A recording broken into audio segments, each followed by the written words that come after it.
Hey guys, how you doing? Yeah, it's me, Reggie. I'm back again. So I wasn't able to stream yesterday. I had a few connection issues I had to deal with earlier yesterday, but I was able to get those resolved. So I figured I'd do it today this morning. So for this one today, I'm gonna be doing more of a double feature. I'm actually gonna be doing two drawings. One is actually a suggestion by one of my viewers, Che. I don't think he's in here yet. Bob drawing his OC Johanna, as a little ballerina. So I was going to get started. So as you can see, I already got started doing like the rough sketch of drawing his character. So we'll get started on that pretty soon.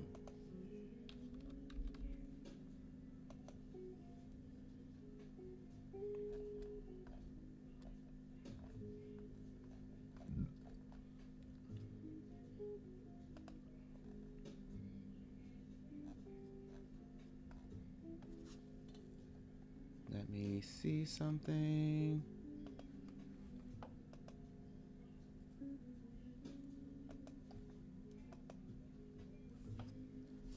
So I think what I'm gonna do is since her design has a very similar kind of Bugs Bunny, so she's got that nose that's in the middle,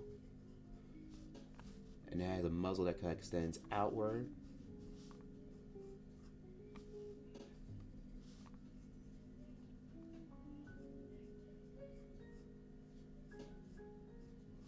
Let me get her mouth,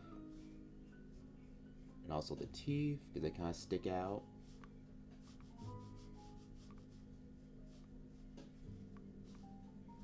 Let me come down. Let's come around.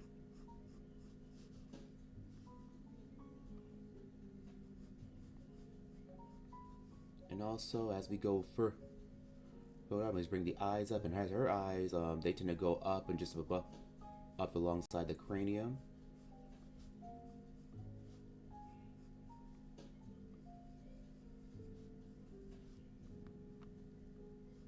Need the tufts of hair. Let's get the bow tie. Bow tie we're at too. Make the side as it comes down. And just also get those ears because it's very long ears.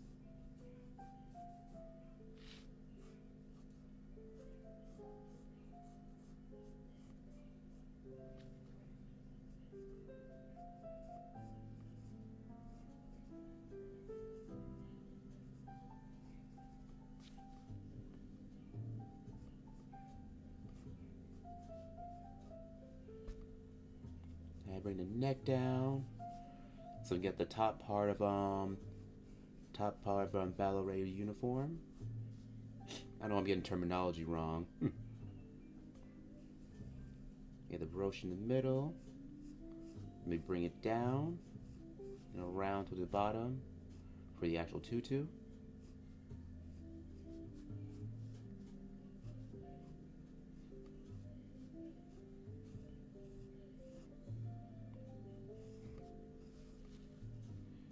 They bring the little ruffles around it.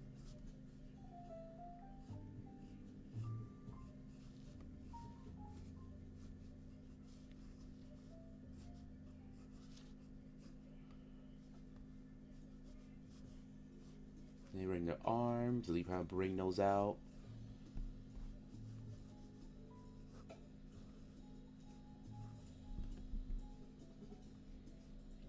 They get our thumbs. Get the fingers. And she has like 4 fingers. There we go. Looking pretty good. And I made sure that before I started with a very light rough gesture on beforehand, so that way I get right into actually doing the actual sketching. So it wouldn't take as long to really kind of start, really working on them.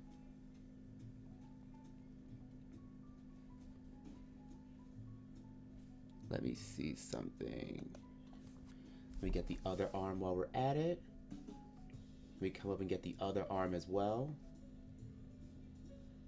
Let me get her hands.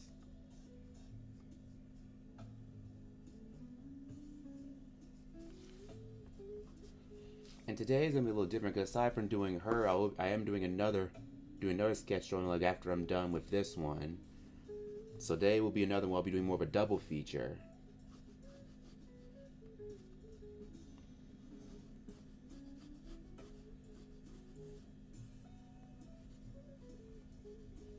ballet shoes. I get the laces.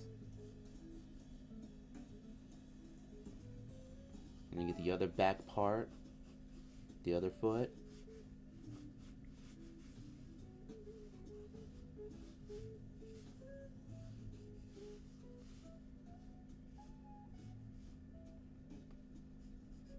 Get the other part here and here.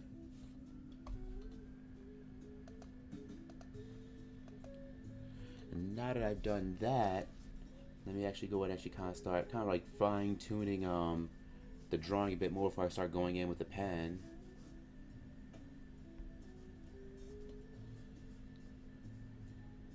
Yeah, since I didn't get a chance to really do one yesterday, I figured since I'm doing one today, I'm gonna try to do 2 sketches. Cause I got this one, and I got another one that I have planned that I'll be doing right after this one. So y'all stay tuned, you'll get to see that one as well. Let me kind of get the bow tie out a bit more here too. Get that. Let me kind of fix the ears a bit more as well.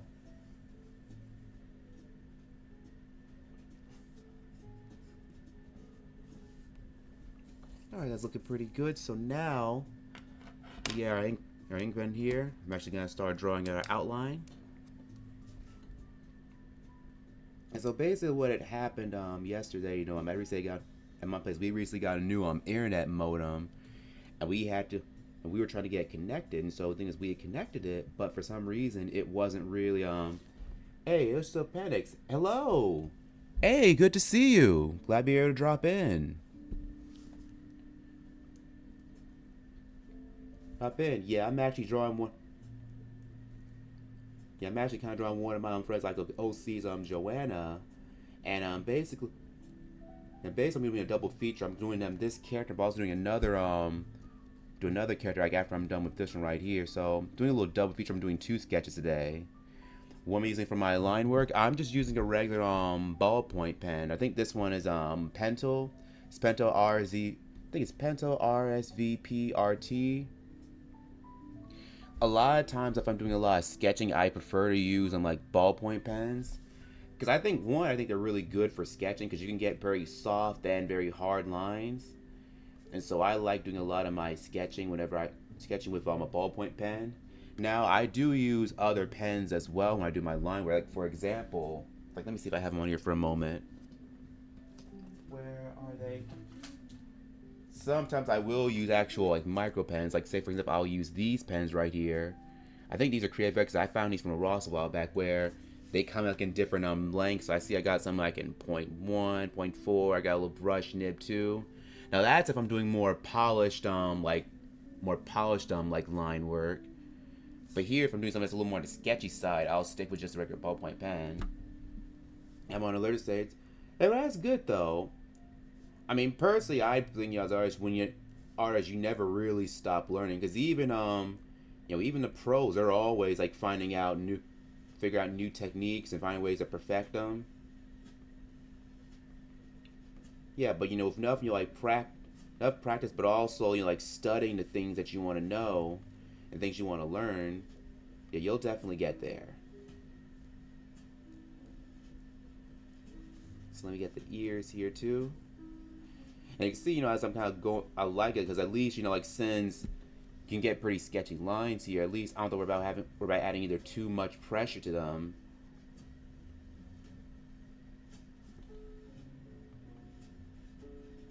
And we kind of color in the eyes while we're at it. But I also buy a micro pen, but it's dead in 2 months. Yeah, that's the thing. Sometimes you have to wear some of these micro pens. Sometimes with using these micro pens, they do tend to run out of ink in a while, or they start drying up. And the other issue I have is sometimes the ink isn't really all that dark. A lot of times, with some of these pens, a lot of times when they dry out, at least for a couple of these pens, they dry out with more of a grayish mark rather than a black mark, which usually isn't too bad. But a lot of times what will happen if I'm doing a piece that has a lot of color in it, sometimes it ends up getting kind of lost in all that color. So I have to kind of go over those lines again so I can bring those outlines back out. And Ross is the only place where I normally get, I usually Ross Olympus, I'll go get like art materials, like if I'm on a bar, looking for stuff on a bargain. But I found other places too. I found some from Michaels. I found some from Cage. I found some from Hobby Lobby. There's Blick. We have another place here called Blick's Art Materials. I've gotten some stuff from there. Then we have a local one called Sam Flax. They have a lot of different now they're an actual art. They're an actual art store. They have a lot of variety of different type of pens because they have, of course, like brush pens. They got brush runners, like nib pens. They have like ink where you can actually like refill like your ink pens. And usually when it comes to the micro pens, like I prefer to normally use like a point 0.04 or a point or 0.05 for outlines. Hey Shay, I'm glad you're able to drop in. Yeah, I don't know if you can see I'm doing a double feature today. So first one I'm doing, I'm actually drawing Johanna here. And on top of that, you're doing her, I actually have another one I got to work with. I'm not going to reveal what it is, what's going to be just yet. I kind of want to be a little surprise. But this is actually on my first sketch so far. So I'm glad you're able to drop in. I made my first two animations about that. I saw that. I saw it on BlueSky. It looked fantastic. That's really cool. I didn't realize you were giving animation a shot. But it looked great. Yeah, I saw that. It looked really good. If that's still something I need to get around to really try attempt to do more of. I check out your work and you enjoy characters. So you work with Disney? Oh, I wish. I tend to draw a lot of characters, from Disney, from Warner Bros. Mainly because those are the cartoons I liked and watched, growing up. So I do a lot of fan art from those characters, but I have started trying to try doing my own characters as well. In fact, that's kind of some of a mini New Year's Revolution I'm doing. Is actually kind of doing more characters with more original characters. I think later on down the line during the stream, I will show you guys some of the other stuff that I've done on here. Yeah, it would be nice to actually kind of work for Disney. In fact, I think I did reply to one position a lot, but the only thing about it is that at least for positions, at least that I spotted, they really didn't have positions I was looking for, but also they didn't have any having to work remotely too, because the only ones they really had, were either in Florida, or they were in Florida or out in California, and where I live, that's way too far of a commute. Shay, I saw you telling me I was supposed to get 5 and on the playtime. Oh, cool. Cool. I've heard 4. Heard 4 is really good. I haven't had a chance to I haven't really played either one, but I've heard good things about both of them. So I'm just gonna think out the outlines on the edges here. But it'd be nice. The only thing about it is it seems like nowadays, in order to be a Disney, you have to have a full-on resume even before you apply. You suck at drawing? Oh, I don't say that. Look, like you said, you're just learning. I think everybody to extent is always learning, trying to perfect their craft.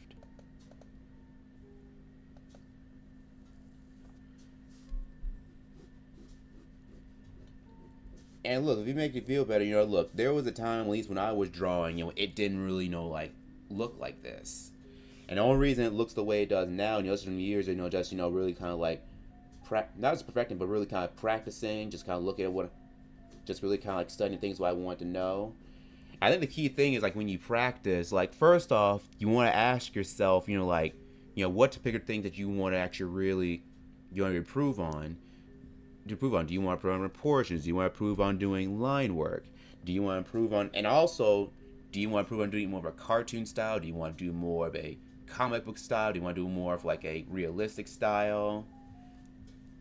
And I feel the more specific you are when it comes to asking yourself what you want to actually really improve on, the easier it's become find tutorials that can really kind of help teach you how to really kind of understand the fundamentals in drawing that way. And in doing so, you'll kind of get better at learning what to do. Because what you don't want to do, you don't want to just practice by drawing. You don't want to find yourself just kind of drawing and you're not really without really asking yourself what you want to improve on. Because yeah, if you're just drawing stuff over and over again, you'll probably draw those same mistakes over and over again. But once you start asking yourself and start like what you want to study, look up the things that help actually do the study, and then on top of that, actually implement what you study in your own work. That's when you'll start really seeing those results. That's right. Yeah, I subscribe to you. Oh, hey, thanks. I appreciate you subscribing. That's probably the first time I study animation. Oh, that's good though. I seriously need to get around to really kind of like studying animation myself. Like, I guess really take. I think when it comes to animation, like I tend to use animation more as like a studying point, like for my drawing, rather for doing the actual animation itself. Because there have been a few instances where I've actually attempted, a few like animations. Like I've made like a few animatics, which, and granted, they were really more like storyboard related stuff. But there were a few times I've attempted like doing some actual like animation. And now, granted, I really should have. I think the problem is for me is every time I've done animation, I've tended to get a little too ambitious. Like I really should do, a shade where I actually start, with the regular like bouncing ball, just simple exercises before I decide, like do more like advanced stuff where I'm meant to draw like full on characters having them move around a lot. Yeah, so what I'm doing right now, I'm just gonna thicken up the outlines around Johanna here. For me, here, anytime I'm drawing characters, I always try to make sure, like to have a little bit of line weight here. So I usually have like the thicker outlines, around the overall silhouette of the person, and then having the thinner lines along the inside. Today I drew comic books so much, but I get judged for as many artists. Oh, that's cool though. But you know what? And that's cool. Like studying like other artists is always, like good. It's always good. Like starting point.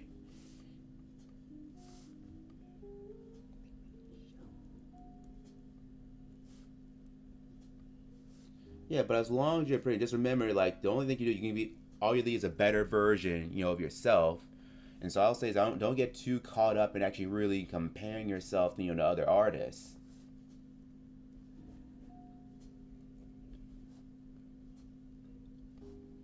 And at the end of the day, when you draw, you want to do because that you love doing, that you want doing, and it's fun. Even if you're not at the skill where you want it to be just yet, you can enjoy the creative process and watch you go. And one thing about creative process, it's not always like not always linear. Like you actually have some days like where you draw something and it's not the way you turn out. So all you gotta do is like you can either like try to fix it, like take what you learned from it and like start over and move on to something else. Because for every like even for me, because every like for good picture I've done, like there's like several other like ones I think that weren't good and I'm kind of casting aside. And believe it or not, there's even artists out there that I've studied that even I think are even better than me. But what's funny is that when I look at them, I get inspired. Because I think that's helpful for artists that like, no matter like how experienced or inexperienced they are, like you're always looking for new ways to really improve, like experiment, change things around. And that's what kind of makes it fun in a way too. Because I feel like if I ever reached a point to where there was nothing I could really learn as an artist, then at that point the craft would just get very boring.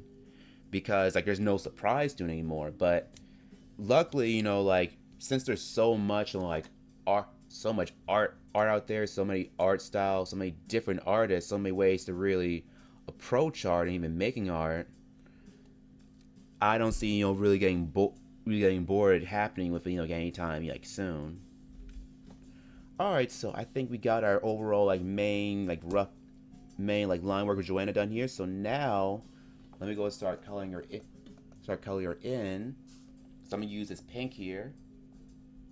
I'm using it for the pink. As far as I'm using pink, I'm using whole bean, and this is actually a brand I really start getting into a lot more recently. It's whole bean. I think they're oil-based colored pencils, but they're a lot thicker compared to say like a Faber-Castell. And I'm using a color. No, actually, I think they are wax-based. I think they're wax-based. And they are thicker compared to like say like a Prismacolor. Like for example, I think I have a Prismacolor right near to kind of show it for the difference. Like you can see right here how they're both the whole being's a little bit thicker than the Prismacolor, and even the end, like it's a little wider too. So there's kind of a big difference, as far as actually like length and width goes. Have you ever been to art school? I wouldn't say I've been to art school per se. I've been to actual like art programs. There were two in particular that I went to that were a big influence. There was one that we had here in town over at CLE, called Pre's Cool. And in that one, that was led by a local artist we had here called Arthur Parks. And he had a lot, I think he was big in pretty much how I approached art, because the big thing he always stated was, draw what you see. And so what I did is it really kind of trained me to be a lot more observant, whenever if I'm drawing either from cartoons or from real life, from movies. It trained me to be a lot more observant and actually like capturing what I'm seeing, trying to best to kind of replicate it. But another one was I went to another art program called Studio Cloud. Now that one was a little bit different because I got a chance to work with like a couple of different artists. One of them was another local artist here, Gilbert Young, who was more professional like figure art. So I had artists that was big on figure drawing. Another was on portrait drawing. Another on sculpture. And on that one, that was a big influence because now I focus to being more observant of art, but also for us to be a lot more critical. Look at my art and actually finding ways to really improve. Like it really. Yeah, I think having both classes, but especially that latter one, Joe, it definitely changed my influence in actually really looking at my work with a more critical eye. But not only just critical, but not really critical to the point to where, oh, I think it's bad, I think it's it's terrible, but critical in a way is like, okay, it didn't work out. What about can I do next time, to make it better? So really, it's kind of my outcome. I look at it. Sometimes I'm in art school. Oh, I didn't know that. I had no idea. Honestly, looking at your work, you honestly could fool me, because you definitely did go to school at one point. Just the way you kind of do these rubber holes like designs and how you design your characters. I totally would have thought you've been to school though. I take that back. I think you did mention that a while back, but I think it's just because your work looks so good. Your work's so good. It's all hard to forget. I love watching classic ballets. Yeah, I remember you mentioned that. Okay, sorry, I'll get food. That's totally fine though. I appreciate you dropping in. Slave, Leaving Beauty. Yeah, I do remember you mentioning that. Angelia's Beatrix Potter. Angelia's Star Performance. Oh yeah, I do remember that. Wednesday's World Squirrel Day. I had no idea that was an actual holiday. Yeah, that's the funny thing nowadays. There's often like so many different holidays that are out that I knew the universe were actual holidays. I think on March the 14th, that's actual like Pi Day. And I know another day. I think one is like one is it's in February. It's like National Donut Day. But Wednesday was Squirrel Day. That's news to me. Like, let me look that up real quick. Sorry. So now that you brought it up, now I kind of want to know a little more about it.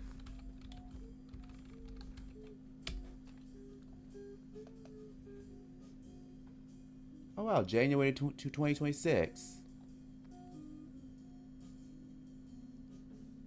Hey Shay, thanks for letting me know. Yeah, that's actually a new holiday I didn't even know about until just today.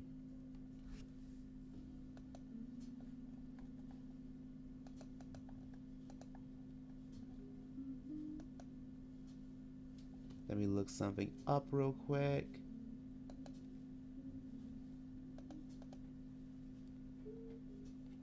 Leave out when you're up for scrolls. Make sure you research what's in the churches. Learn more scrolls on your desktop. You don't spend the internet. Oh, I had no idea this was an actual thing. Oh, it's been for a while too, since 2001. Huh. That's cool. Oh, I didn't see other message you I'm trying to left. I drew Teletubbies at Ballerina again this year. I saw that one too. It looks great. I think I did get to see that early. See that early boost. That looks really good. So let me actually kind of like color in the bow tie, and also of course for the Metro Tutu itself, and use like a lighter shade of the pink. And I'm liking these new pens because I like how they have a very smooth consistency, but also they're very creamy too. But yeah, Sam Flax is really the only place that I know of where I've been able to kind of find, these pencils like in stock. There have been other places I've been able to spot it, but not that often. I think Blick Art is the only place I've been able to find like these type of pencils, but even then, they only have them more, like in full-on sets. Like in sets of maybe 12, maybe sets of 12, like 24, but not like in stock where you can pick up like one color like at a time. And having the option of having in stock, I think that's really convenient to have. Of course, you can try it out, see if it's a brand that you like, and then of course you really do like the brand, then you can invest in getting a whole set.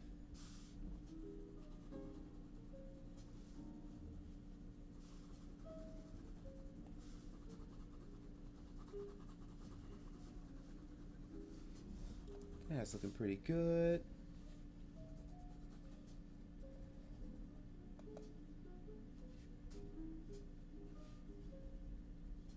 Looking good. All right, so now let's get the first. Oh, in fact, let me sharpen this other one real quick.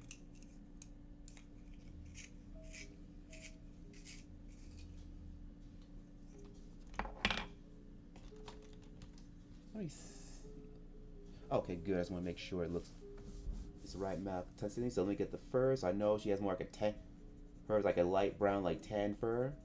So I'm just gonna start with the head. I'm just gonna go further in.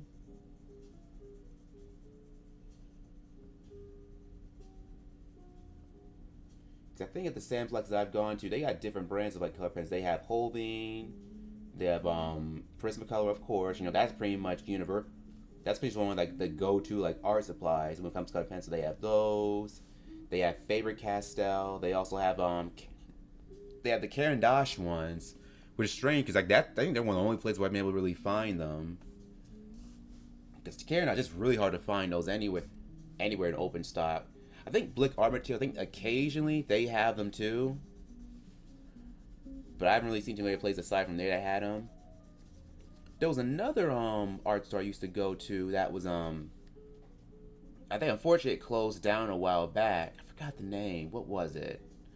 I think now it's a framing store now. I can't remember the name.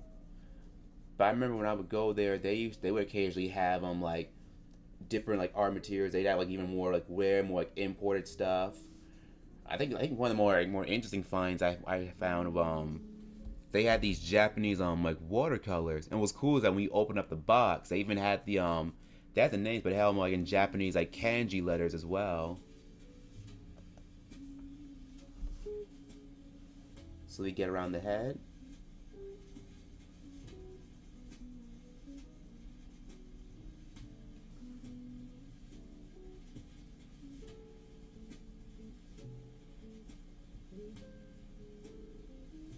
Let me just kind of smooth out the fur a bit more.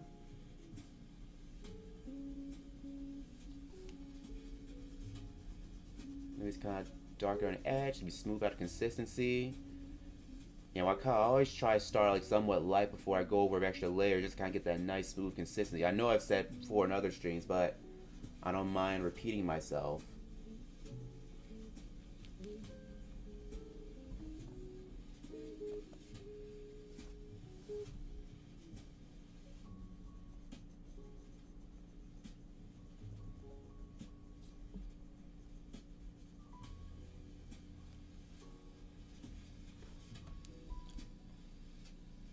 Also, if you're wondering why you can hear the music a little better, I actually went and got a new speaker earlier this past Christmas. So I got positioned over the microphone so you guys can hear it a lot better. Hopefully it's not too loud. Because now I can turn it down a bit if I need to.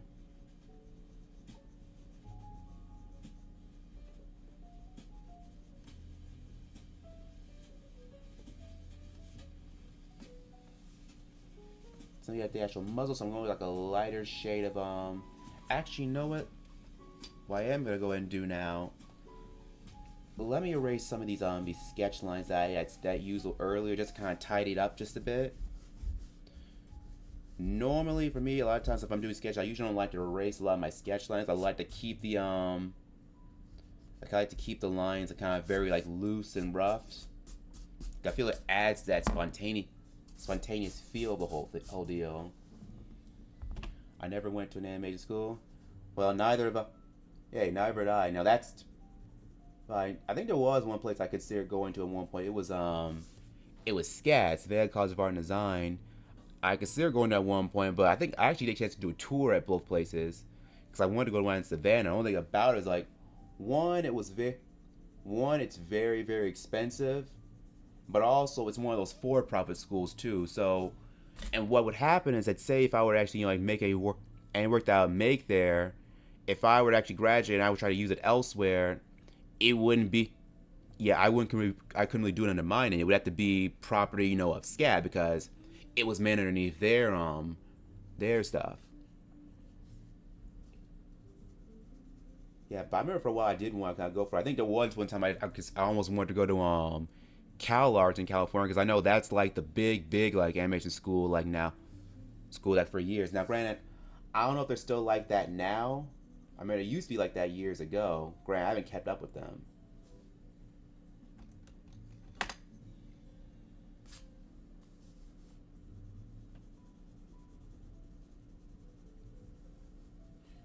Because also the big thing, about now going to animation school, especially going to more like cats, like it's also more about having a big. Hang on for just one moment.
All right, guys, I'm back. I go check on something for a brief moment.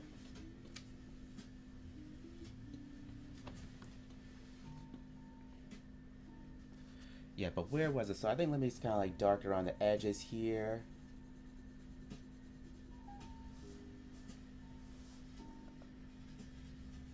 I know her nose is really more of a dark brown, but I am going to use a little bit of purple here. Just kind of darken here before I go over with that tan that I had earlier.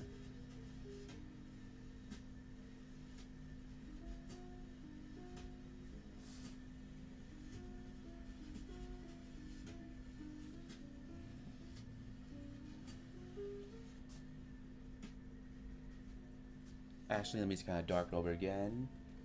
Let me just kind of go over, with this purple again before I go over our brown. Just kind of darken her nose. I see you right for your nose. She's kind of like a brownish, like reddish nose. And you color the inside of her ears.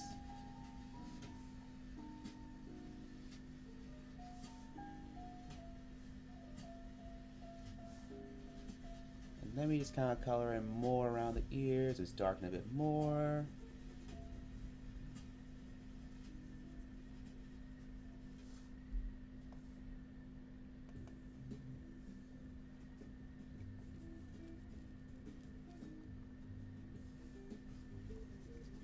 Alright, so let me just kind of get around the edges a bit more, kind of tidy things up. Yes, I hope that you're liking how Johanna turned out. Because this is my first time actually drawing her. Yeah, but this was actually But this was actually pretty fun. And honestly, I had no idea it's only been a half hour. I thought it was on. I thought it was a lot longer, to be honest.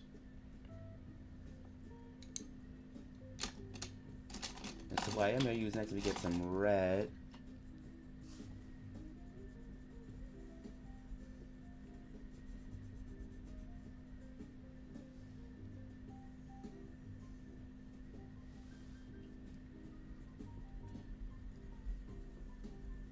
Jerry looks so pretty in her style. I love how she turned out. Hey, thank you. I'm glad you love it.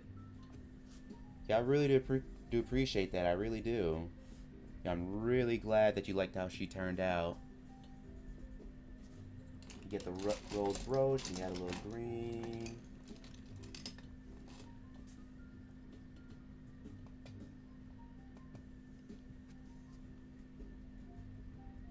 Maybe the rose petals, all like the parts around her feet.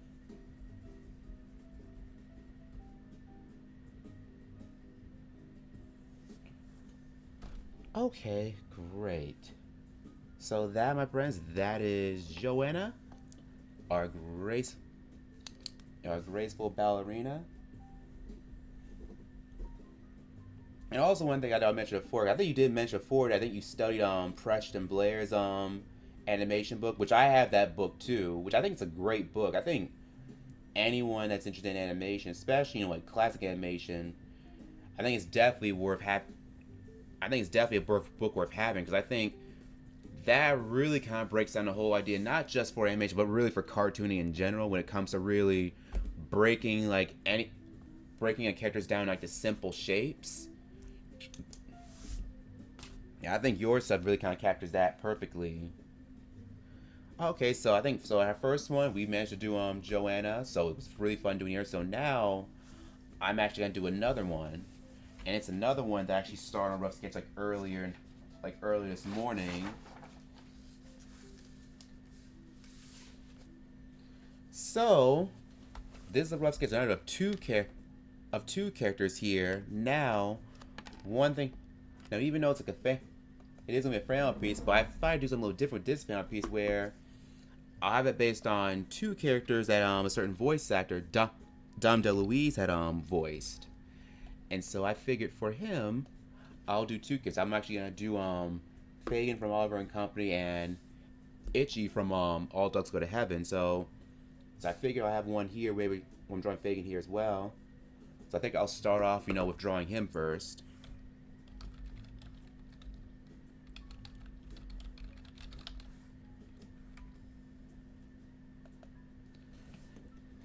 And for those remember, like Fagain, he was kind of like this they say like his homeless guy. Itchy was kind of like his homeless, kind of like wiener dog.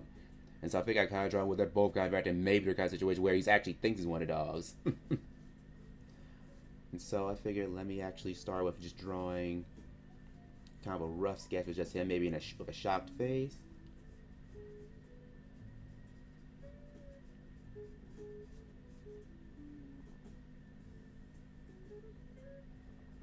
They have this hooked nose. They come out, bring it down. They get the nostrils.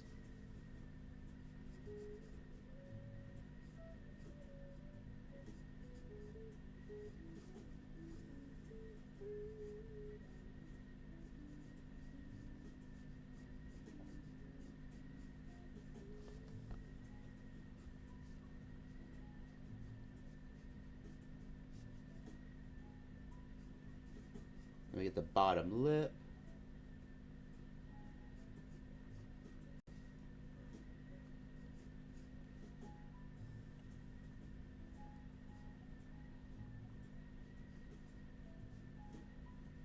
Let me get his teeth. Now, of course, for those who know Fagain, he had really jagged teeth.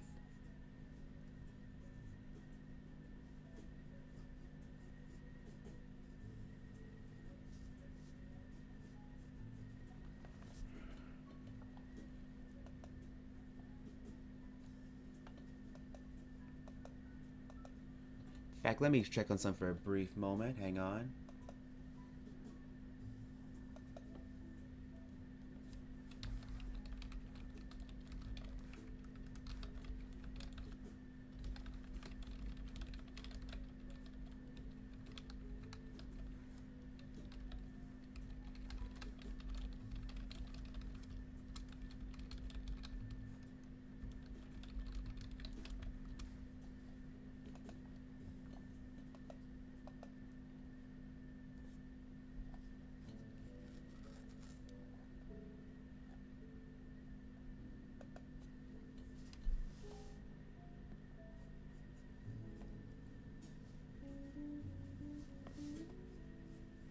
face. Let me kind of get his little hat while we're at it.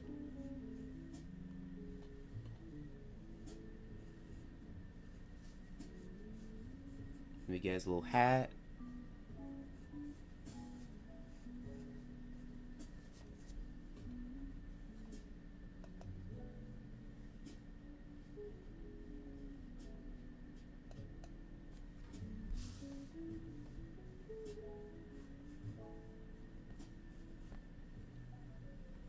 Let me get the tufts of his red hair. We get the ears out too.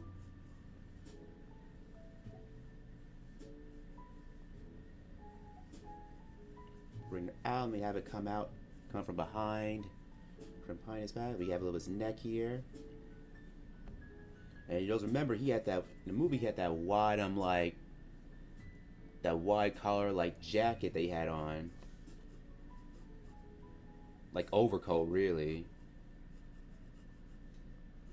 So I have it come out. I think I'll come out, come around, kind of obscure a bit of his face a bit here, so you can see how baggy it is. And you want to know it's baggy because he had a very like skinny, like kind of a wiry frame, but the jacket kind of covers a lot of that up. And so I fit. So let me get the other portion of his jacket here too.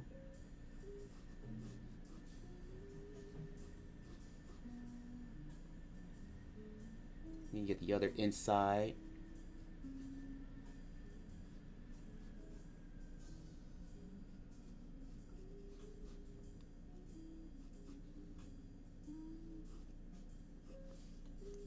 And then get the bottom like lapel of of his overcoat here that kind of connects the shoulder.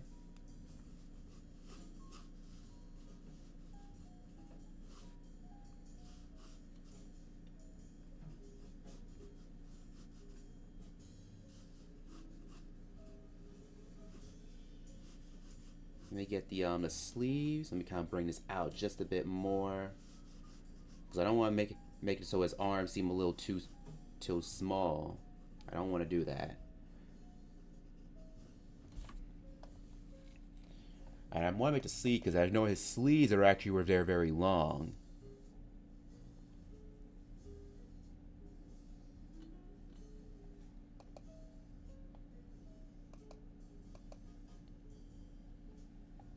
Let me see. Let me see something for a moment.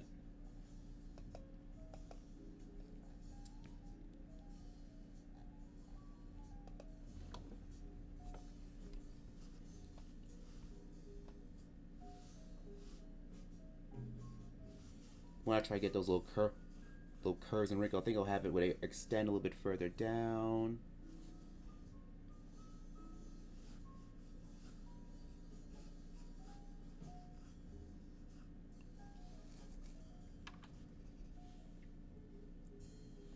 Let me see.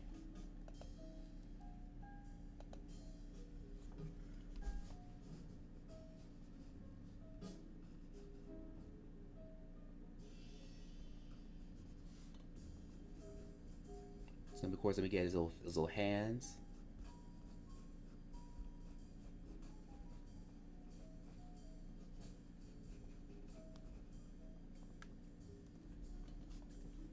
Don't you remember he was basically a character for the show and everything?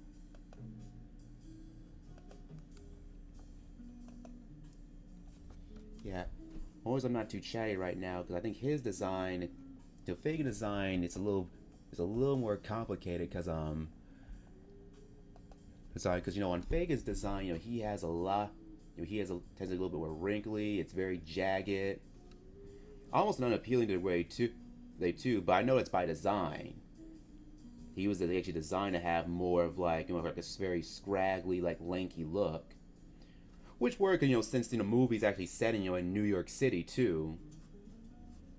And that's one thing I actually kind of liked about that movie, because even though it's not really a movie that most people think. From that period, most people really think about as much when it comes to talking about old Disney movies, but I actually like, because it's actually one of the few that say like in a modern day. Well, at the time, it was modern day since it came out in '88, but it actually did one where actually seen that can actually capture the feel of like New York was like during that period.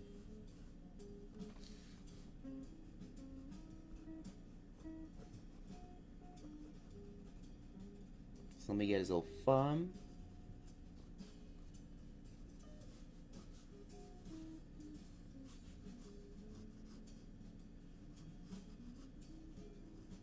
Let me get his other arm too. At least the appearance of the other arm.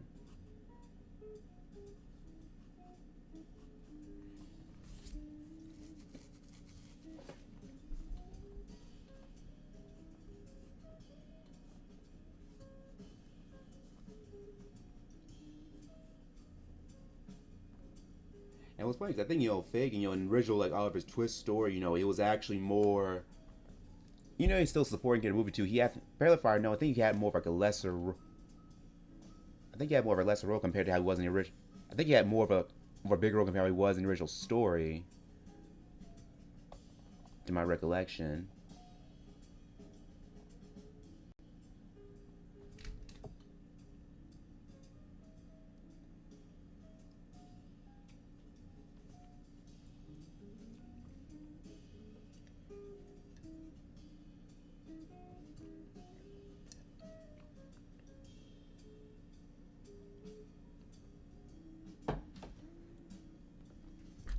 And actually, I'm actually looking up right now. We're kind of looking up Fagain right now. It says here Dom DeLuise. Dom DeLuise already knew, he did a lot more work for Don Bluth, because he did a lot of voice acting for Blood, because of course, he voiced Tiger in American Tail, Jeremy Secret of Nymph, Itchy and All Dogs That Heaven, which, spoiler, that's what I'm going to be drawing next here. And there's a few other characters too, because he was really busy, but Oliver, that was probably the only like major role he really did, for Disney, ever in a Disney film. I'm looking up right now. It says, he loved the role so much he had ad-libbing lines and it being included in the film. Which, yeah, I can see that. I can definitely see that, because the way, because he had a very like off the cuff and spontaneous way in how he delivered lines and actually delivered his performance. So I totally believe they kind of let him ad lib, because they kind of did the same thing for Robin Williams. We did Genie, where they let him ad lib, but I heard he didn't really ad lib all that much. Mainly because when they designed a Genie, they designed it with having Robin Williams in mind for his character.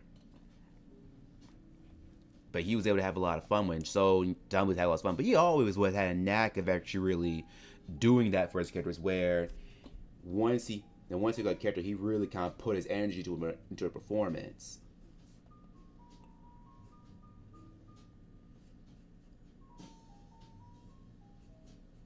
Just kind of the side of his neck here. So now that I've done that, let me just kind of fine tune his little hands here.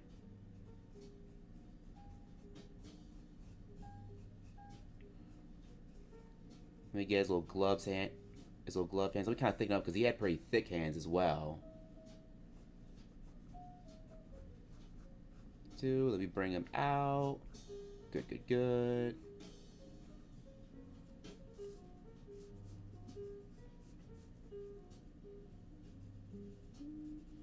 And it's actually, I think, my second time actually drawing Fagain. I think I did him once about, I can't remember, did I do him last time? Did I do it for Drawtober last year, or did I do him a year before last? No, it was year before last I actually drew him. I think I did him probably before, I think it was for the 11th entry, to my recollection.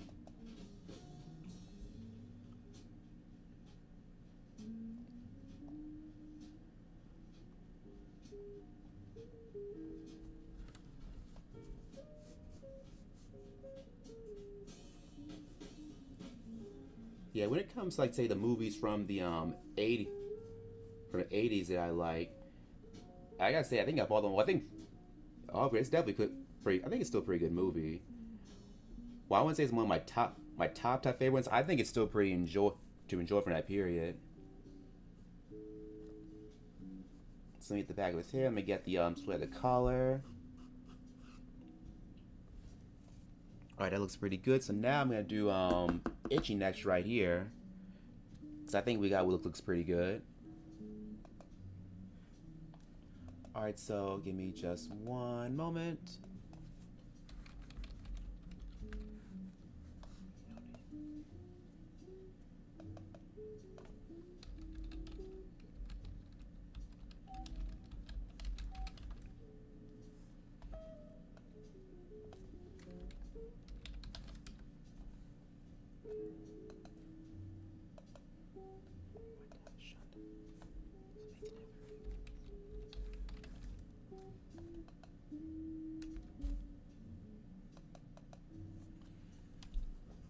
Veggie, since he's actually more of a Dachshund dog, of course he has a very long, kind of like a slender body.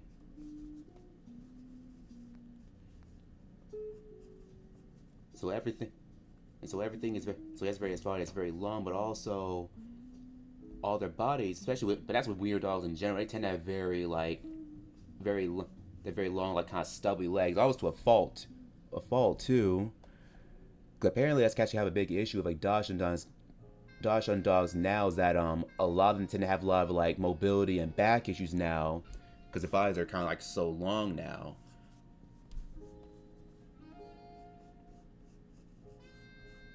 Now figure here he has an actual he had an actual bun here.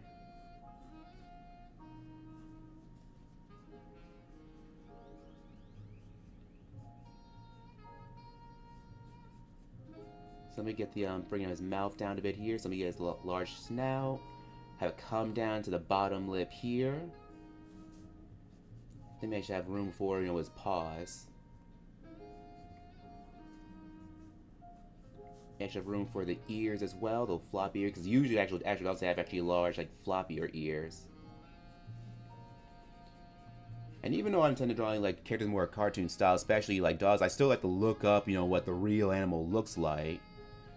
Because that's what the actual real animals do. They often have to kind of look up how real animals look to see how they move. So that way, when they stylize them and actually like draw them conform to your style, it's a little easier because now they actually look at real life references to see what it looks like.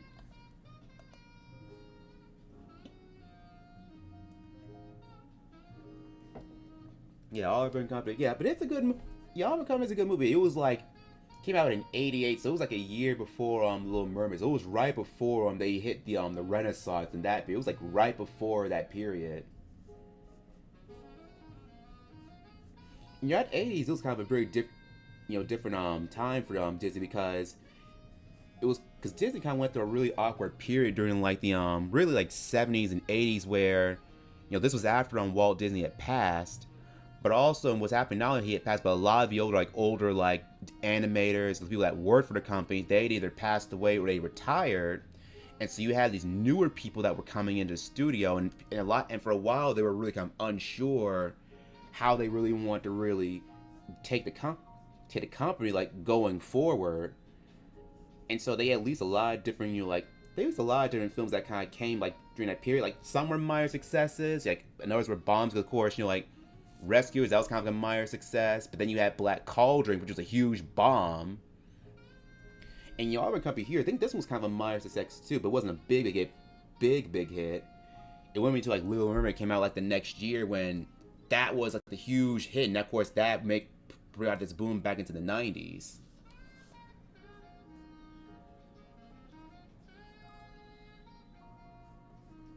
So let me get his actual tail here. And I think a part of what kind of had it got their foot in the '90s when Dom DeLuise, when he started releasing his movies, when he had like Land Before Time, American Tail, with those only coming out and they're being big hits. One would say, his movies almost kind of made Disney actually get back in their groove because now they realize they had competition. Because for a long time, when it came to Disney, they really didn't have that much competition when it came, to their movies. And so now they actually had other like studios out there making their own movies, and they're actually being big hits. They realized, whoa, it's time we gotta step up their A game. So for Itchy, let me see, because I know his ears are floppy, but they're not that floppy. Let me see.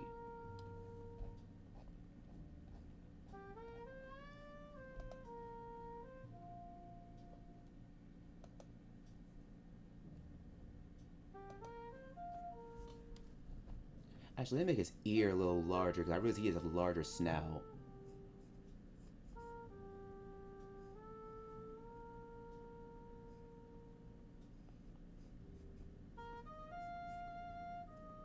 Let me just kind of bring it down.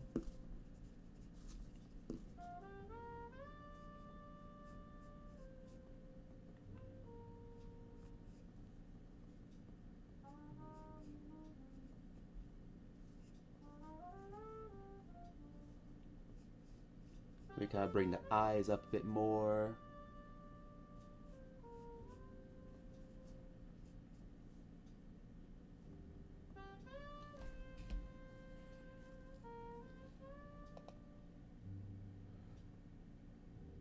Oh, I forget. You know, with his hat, he had it's more yeah, more turned to the side onto the back rather than to the front. I don't know why I forgot that.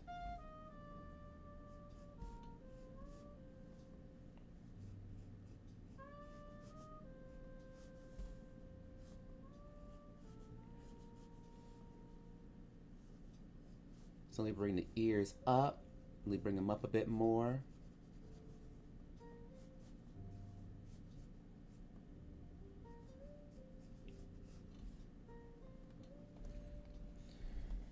Then we kind of bring the slender body down. Let me bring the tail out more. And draw the legs. Usually that's for to indicate shock. I'd rather have the legs like extend like straight out, have them be more rigid.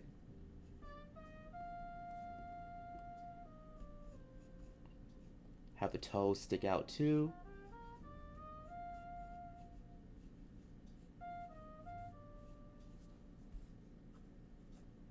I think the back legs kind of stick out too as well. Here we go. There. Oh, actually, I didn't realize you came back. You draw so fast. I see a nice computer. Hey, thank you. I use Procreate to end and anything. I still need to get around to trying on Procreate. I've heard Procreate's really good. I heard Procreate's really great for me. I need to get around to trying that one of these days. Composite and practice. Yeah, they are.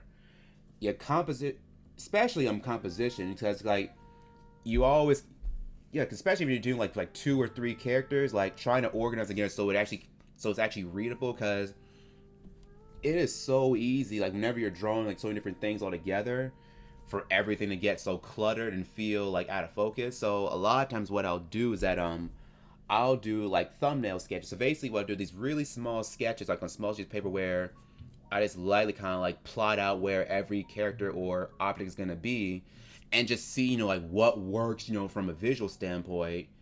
Because in a matter of, I'll just have to decide having a type of visual hierarchy, you know, like what character actually has the most attention, which has less attention, and organize in a way to where it's more visibly pleasing. And perspective, oh god. In fact, honestly, I don't really use perspective as much as I really should. But a lot of times I tend to use it a lot more if I'm doing drawings that involve buildings, or if inside a backroom, inside a room. I'm telling you, they're always so hard to do, especially doing like linear perspective. That's always a pain too, because in that, at least for me, I always have to break out the ruler. Because first of all, if like you're doing linear perspective, first thing you want to do is just establish. Uh oh, hang on, stand by.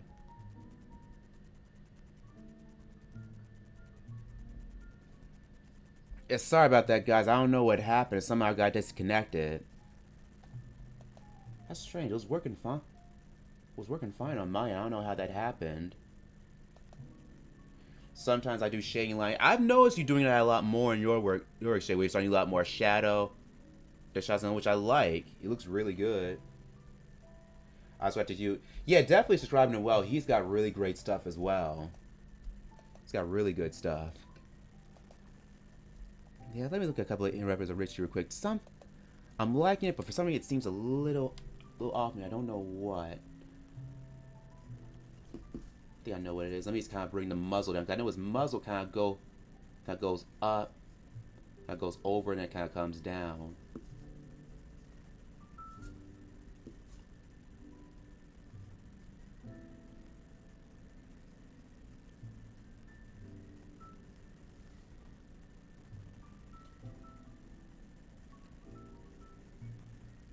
Let me kind of bring his back down a bit more so it arches up. A bit for his shirt.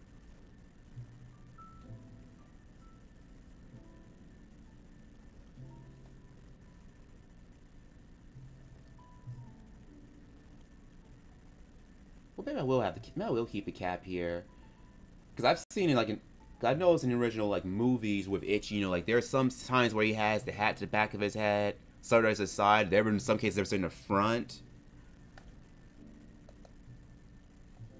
or it's off to the side. I swear you too. Your art's amazing. Hey, thanks. I really appreciate that. Have you guys draw real people? I do actually draw. I actually have drawn people well, and in fact, I actually have done a few on like portraits too. I don't do portraits that often because one thing about portraits is like they're a lot. Obviously, they're a lot harder because mainly since that's when I really focus on proportions. You really gotta be exact. Like it's not something you can really guesstimate with.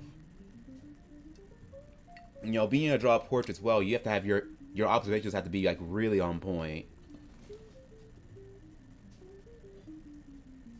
And also, it tend to be a lot more tedious too. But I tend to do a lot more like caricatures as well. Now, characters I think are a lot more fun when it comes to drawing real folks because caricatures, that's more about really not really just exaggerating them, but you're also kind of highlighting what makes them unique. Because one thing about we find with characters, they may have like a certain thing about them that is striking about them. It could be their eyes. They could have a shape of their nose. They could have a lot of hair. They have a very pronounced chin. And a big thing, and so a big thing with that is really understand what makes people. So that's like anything, everything. Well, there are things that I don't really draw. Like I'm not really too good when it comes to drawing vehicles. Now I've drawn them before, but I wouldn't say I'm all that really good. Really good at them. Never really been good. I've never been too good at drawing tools, but that's still something I'm still working on. Kind of like weapons related stuff. Haven't really gotten weapons. I'm still kind of learning how to draw weapons because I know I'm currently working on kind of a Western themed comic, and that one I have to learn how to. I'm really studying how to draw like old school like Wild West like pistols. I'm gonna draw backwards in nature. And I've seen you use that in some of your work. Your work, say you have little backgrounds, whether it be like a ballerina studio. I think you've done a few. I think in a forest somewhere, if I remember right, too.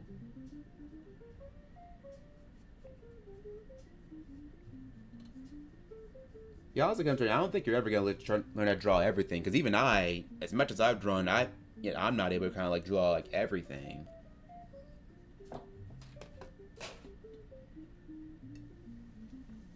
But at the same time, I think that's kind of what makes you learn how to draw, learning art fun. Is that like there's a good chance there's probably certain things out there that I haven't really like nailed down just yet. But it also makes it a good challenge too, because like I said, like part of what makes drawing art fun is that there's still a challenge to it.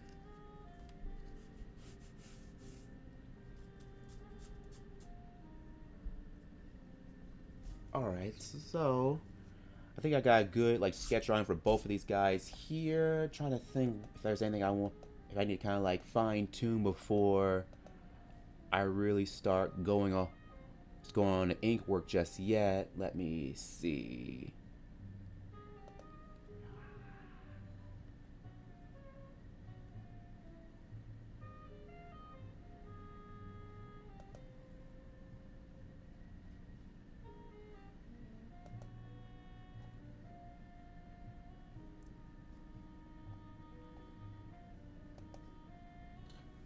I think we're looking pretty good, so I'm just gonna go straight in on the ink work. I think I will just start on itchy here.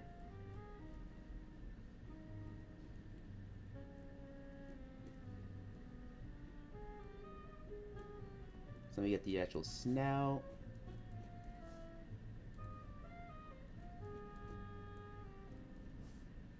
For those who know All Dogs Go to Heaven, that movie came out actually right around the same time Little Mermaid came out.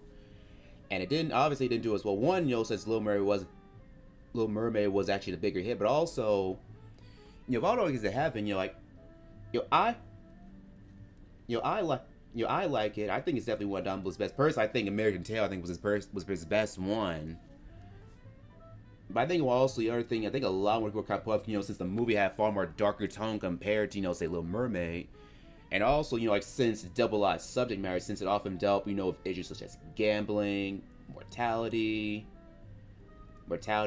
and being said more of a New Orleans, too. That's what kind of makes this whole interaction funny, because, of course, like, Fagain's from New York, he was in the original movie. He's in New Orleans, and what's funny that somehow when they did the sequels, yeah, because when they did the sequel in the TV series, they had him set in San Francisco.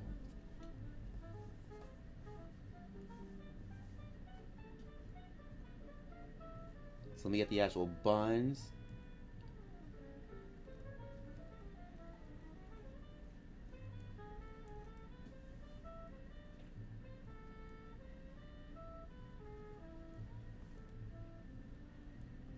Yeah, I guess eyes like big and bulging.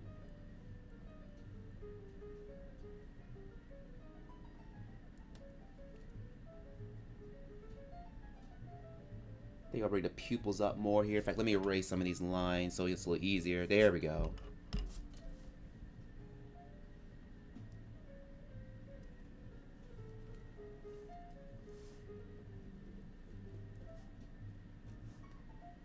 Context like, hey, thank you. Glad you're liking it.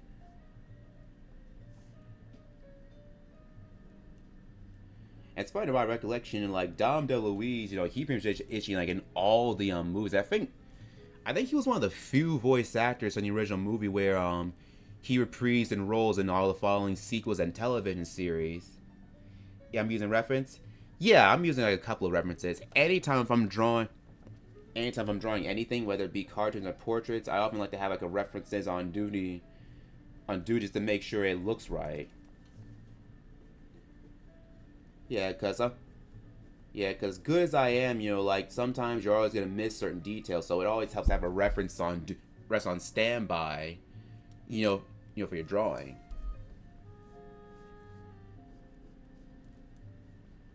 You know, references kind of train you how to see. And all the time, your references don't necessarily have to be, you know, like from actual photos itself. It can be, you know, just from real. They can be just from real life. They can be from movies.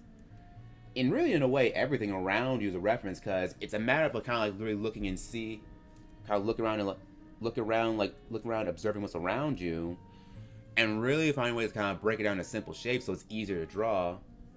Your eyes, so sweet, my roughs get so messy. What's that take? Oh, really? You think this is clean? Yeah, honestly, I won't say this is one of my more messier sketches. Because I always find my sketching to be kind of messy at times. Yeah. I think that's something, you know, like any artist, you know, regardless of how experienced they are, whether you're a beginner, intermediate, or advanced, I believe no matter what, there's always going to be actually use an actual reference.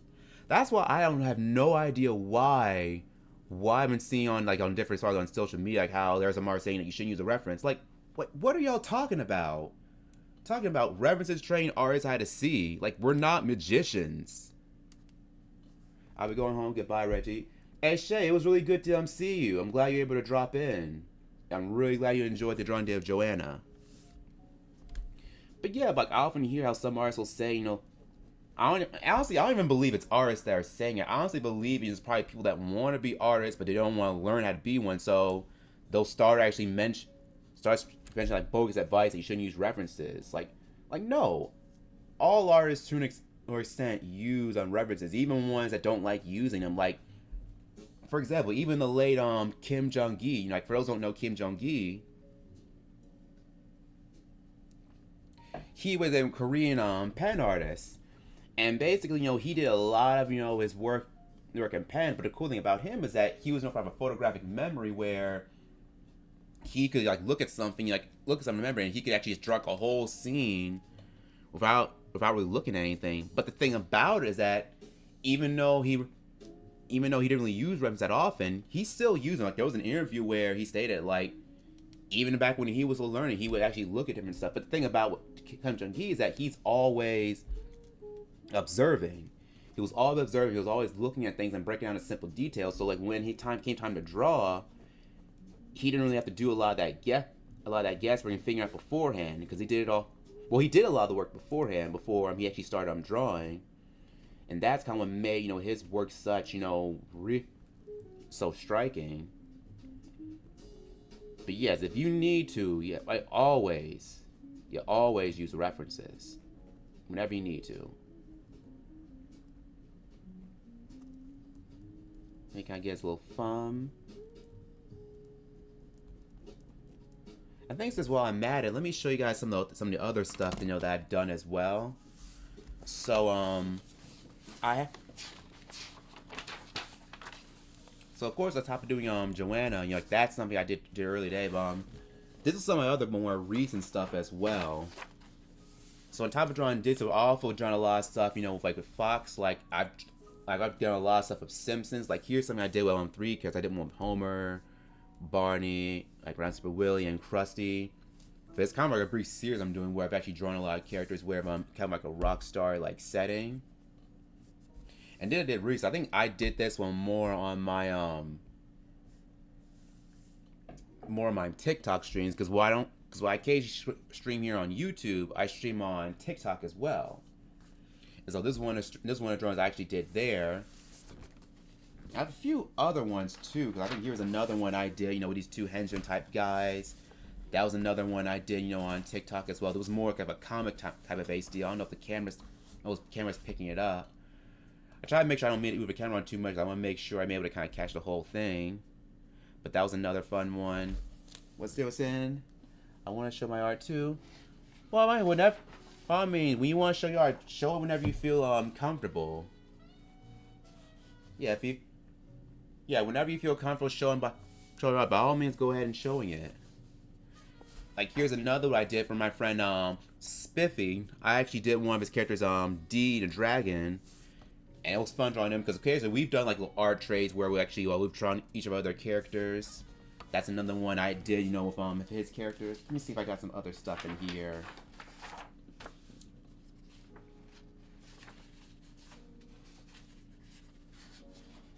Yeah, I'd say.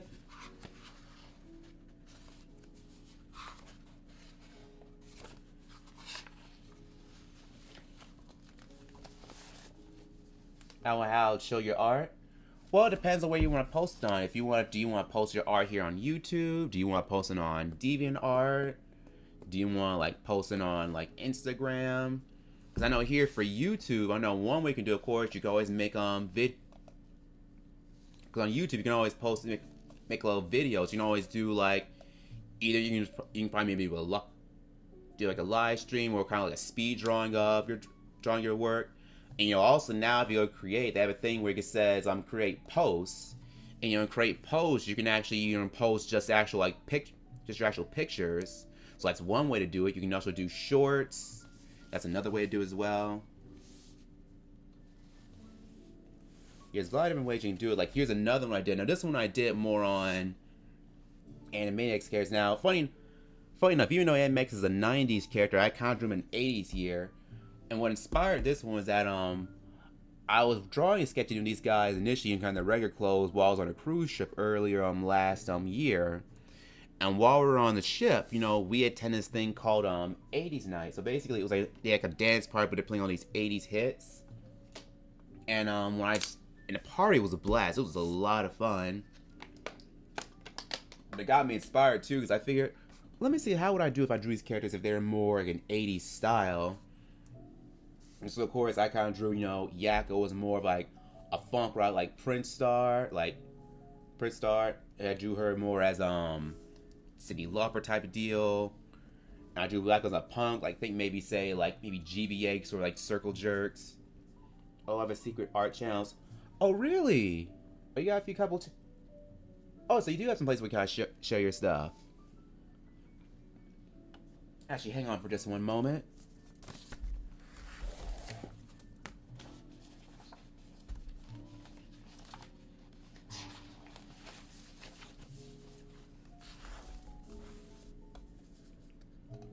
Give me just one moment, guys. I'll be right back.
Alright guys, I'm back. Alright guys, here I am, I'm back. Had to go check something out for a brief moment.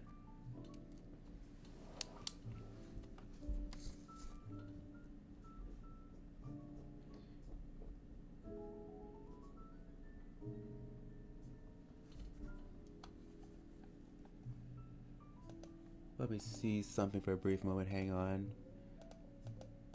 Have a bunch of other files in the background, let me try to close them out.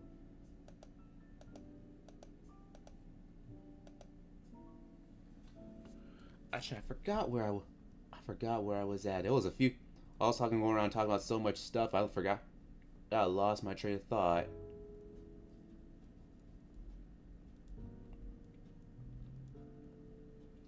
So if you're secret art channels, are they normally here on YouTube or just on like other like sites? Since they're secret, you don't have to tell me what they are if you don't feel comfortable.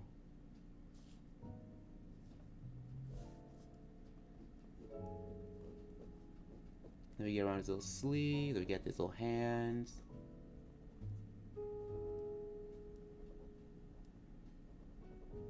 Let me bring it out, let me bring the bob his little fingers here.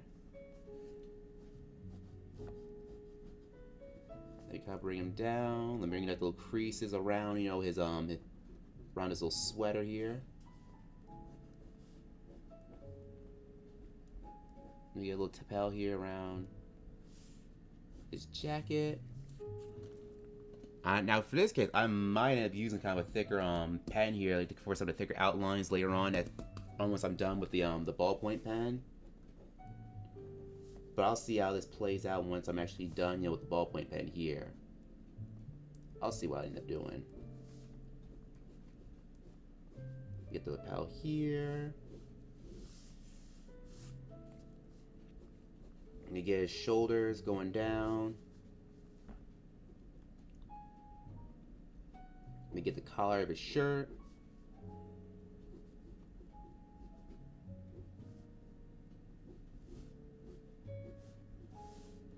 Let me get the other sleeve.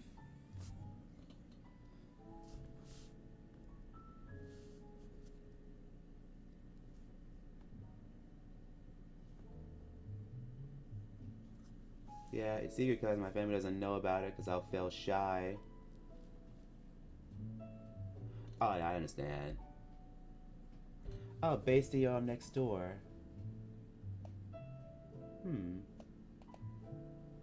Give me just one moment. I just got a reference I need to look at real quick. Hang on.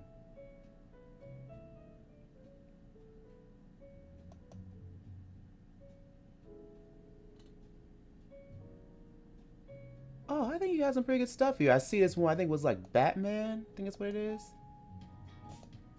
Oh, hang on. Sorry. My signal's... Sorry about that. Hang on just one moment.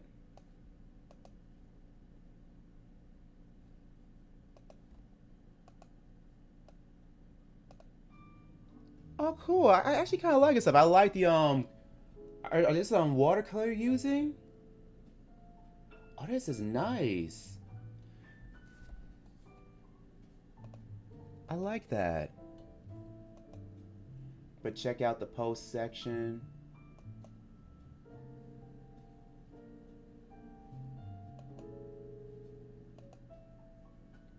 Ah, okay.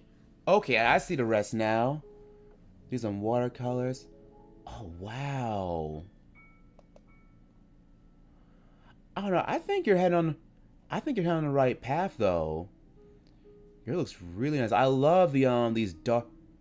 I love how you use like these really dark, these little dark like earthy tones for your colors. Wow. Yeah, I'm gonna have to go and subscribe to you. I think this is nice. I see one. I think it's what looks like John Travolta from Pulp Fiction. I think from one of them. Wow. Oh, I see this little apple here. I think you're on the right path here. I recommend you keep at it though. I think you're on the really right path. Yeah, your stuff is looking really good. Yeah, I really do appreciate you showing me that. Yes, I went ahead and subscribed to you. Digital time. Yeah, that's cool. I see you work on you do digital art too. I need to do digital art. I do digital art as well, but I don't do it as often. In fact, one thing I am considering on doing in the near future is trying to do more like live streams where I actually do some work I'm doing my digital stuff. Because a lot of times if I do too much, I'll do it on either like Krita or Xfinity Photo.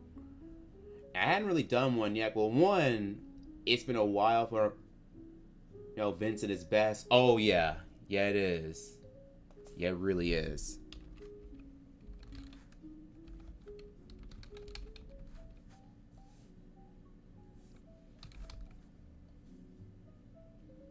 Yeah, Warcraft. Vince. Let me see something for a moment.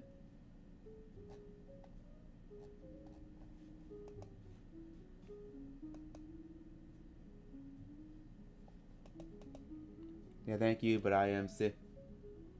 Fast anybody, I'm still learning. Yeah, I'm aware you're still learning, but I'm saying like you're still. But even at the stage you are right now. I think you're on a good path. I like your colors. I like the shading, and I also like. I'm noticing your shadows. Like I like how you actually let the shadows be pretty dark. That's something that a lot of like at least I've seen a lot of beginner artists, and that's something that I had to learn how to do myself when it came to shadings. Like a lot of times when it comes to shading, they often make the shadows a little bit too light because they're afraid of ruining it if they make it too dark. By liking a lot of yours, you actually go pretty hard in with the dark shadows for the shading. Yeah, I really appreciate you showing me that. I think it looks great. Yeah, definitely keep at it, man. Let me get his little tongue. Let me get the bottom of his teeth here.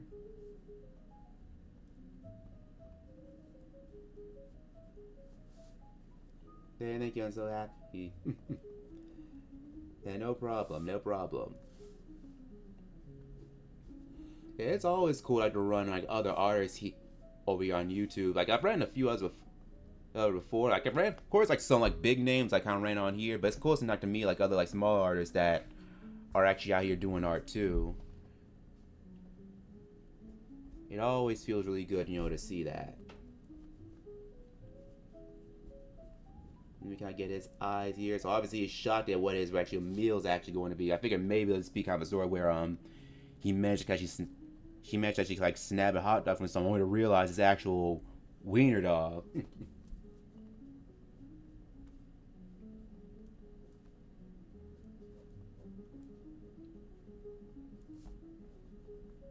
Yeah, digital, I think, and even for me, whenever I do digital, it's really more of a combination of both digital and traditional. Because a lot of times, what I'll do is that I'll do a lot of my sketching and my line work, of course, traditionally that is like I'm doing here.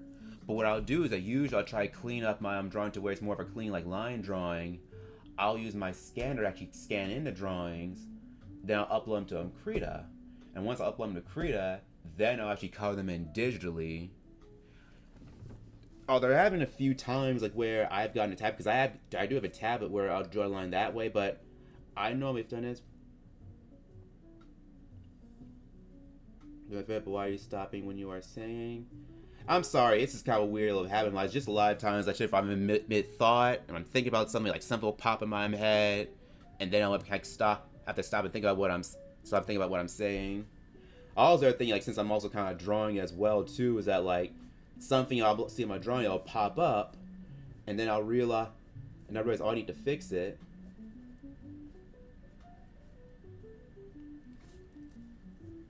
Yeah, I apologize if it's happening too often though.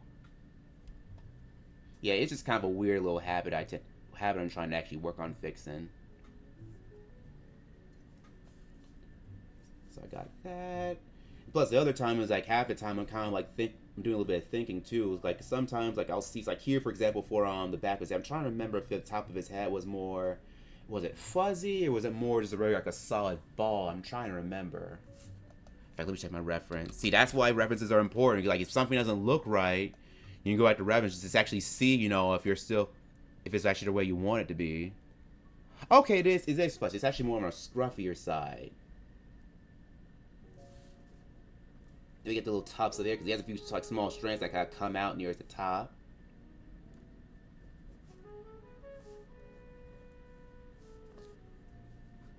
Yeah. Okay. Cool. Cool. Cool. Cool.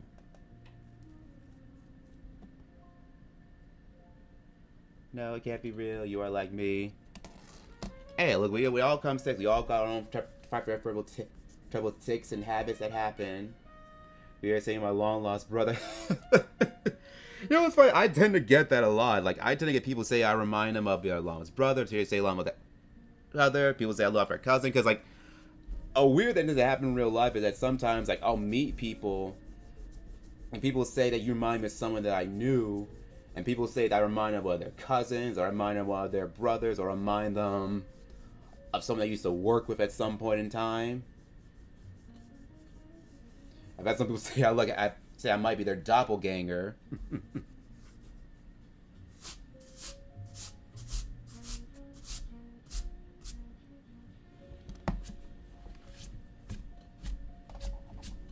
So I think what I will do for this one here is that I am gonna use a thicker pen for the flower outlines here. I'm gonna use this Staller pen. Now Staller, this is a brand I normally prefer to use a lot if I'm doing line work a lot, because usually like their lines are pretty thick. Hey, thank you. I'm glad you like it. I've only been doing it for about a few years now, and I think when it comes to stream, I think I still have a good ways to go before I actually get like really good at some of these other streamers online here on YouTube. Because and granted, like it's kind of hard to kind of figure out like what to do when starting out streaming, because like when it comes to streaming, like there's not that many, at least as far as I know, artists I know that do like art streaming. It's more just gaming. And even then, like the lot of people I see that do more stream, they tend to do more on the digital stuff rather than say traditional like I do. And also in stream, like this kind of like where I really learned how to really, like learn how to really explain what I'm doing, how to chat. And that's the thing, me like talking in a live setting, like it's something that I think you only really get good at, really with practice, but also just kind of look at what you're doing. Because I'll be honest, I'm usually not this chatty like all the time. And even then, like I've had some streams where like I'm usually very quiet, or I'm not really kind of like saying much at all. And even then, like the ones where I'm not saying much at all, I usually have those pretty much very short, because I figure if someone comes in, I want to be able to talk to them, because I don't want to do a stream where I'm just like low key, completely like low key. Because I figure like worst case scenario, like if I'm just not like feeling too well, if I'm sick or something, I'd rather just end the stream and I just can do it, when I actually feel better, versus like doing a stream and I sound like I don't want to actually like be there. I want to make sure, I always want to sound like want to make sure I want to be there. I want to entertain, but also really kind of educate and really meet other artists on here too.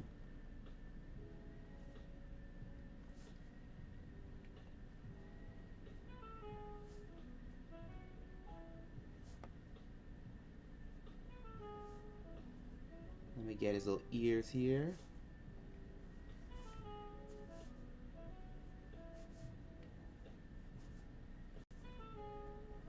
Then we got the little first side little bun here. Yeah, because of course once I'm also done with the line work here, of course I'm gonna move on to actually adding the color in just next.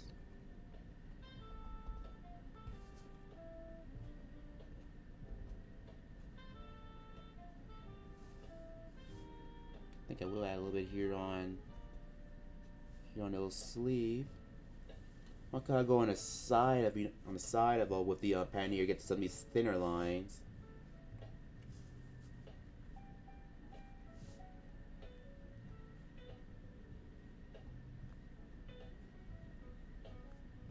And actually, I think this thing is running out of ink too, so I'm probably have to replace this pretty soon. That's why a lot of times when it comes to like inking pens, I try to make sure I have a good bit on standby, so that in case one starts working, one starts losing ink, I can move on to the next one. Like for example, I'm gonna move on to one of these little brush pens I have next.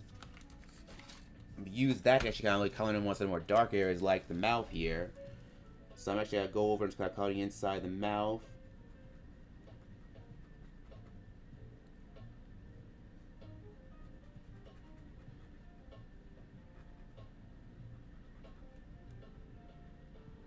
And usually always try to make sure I get the ink work, out early out of the way before I do the coloring work. Although I've heard some people they like to do the coloring first, and they do like the line work last. And I've done it a few times too, but I feel like sometimes it also depends on what type of medium you're using too. Like say for example, I'm using colored pencil. I want to make sure my line work is good and solid beforehand because it can be really hard doing line work on top of colored pencil, especially if it's a very waxy based one like Prismacolor, because you'll have to keep going over again in order to get that nice that layer that you want. All right then, so I think now we can actually go ahead and actually color these in now.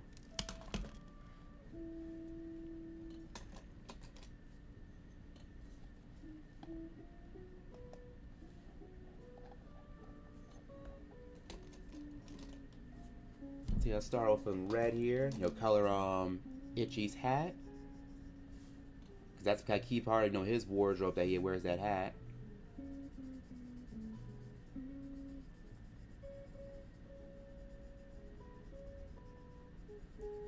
I know it's not completely Itchy here is not completely on model, but I just figure if as long as I get the likeness down, I think I'm all right. I think I'm good. I do line work first, then color everything in water because you have to plan everything. Yeah, you really do. And honestly, I've used watercolor a few times too. I think for me, like when it comes to paint, I feel like watercolor, it's one of the easiest ones, it's the ones to pick up, but it's one of the hardest ones to master because with watercolor, like, since you're dealing with water, like, it goes everywhere. Like, if you use too little water, the pigment doesn't really go much.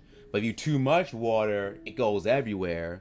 So having the right amount of like that water and pigment from your paint, it really comes key. I think I used to like doing a lot for a little while, a few times at watercolor. I used to like using watercolor pencils.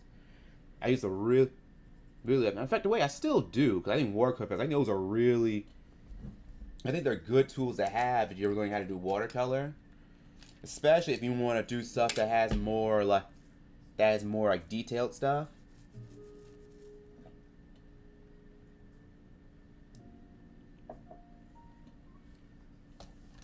I know Fagain, he has red. I can't remember, with Fagain stuff. Is it more of like a dark red, or is it more of an orange?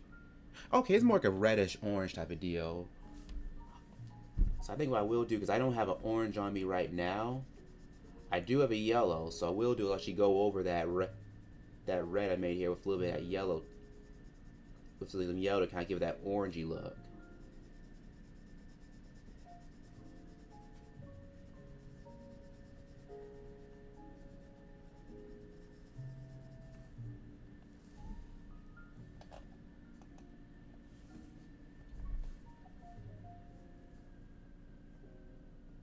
But you are online, and watercolor, you really do have to plan everything. You really do.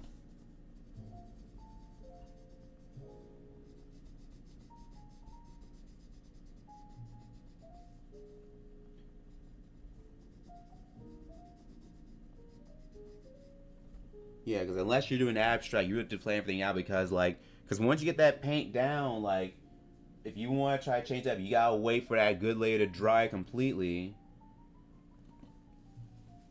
I didn't post my comic work. Oh, cool, you do comic work. Because I drew that on December. I make channel this year. Okay.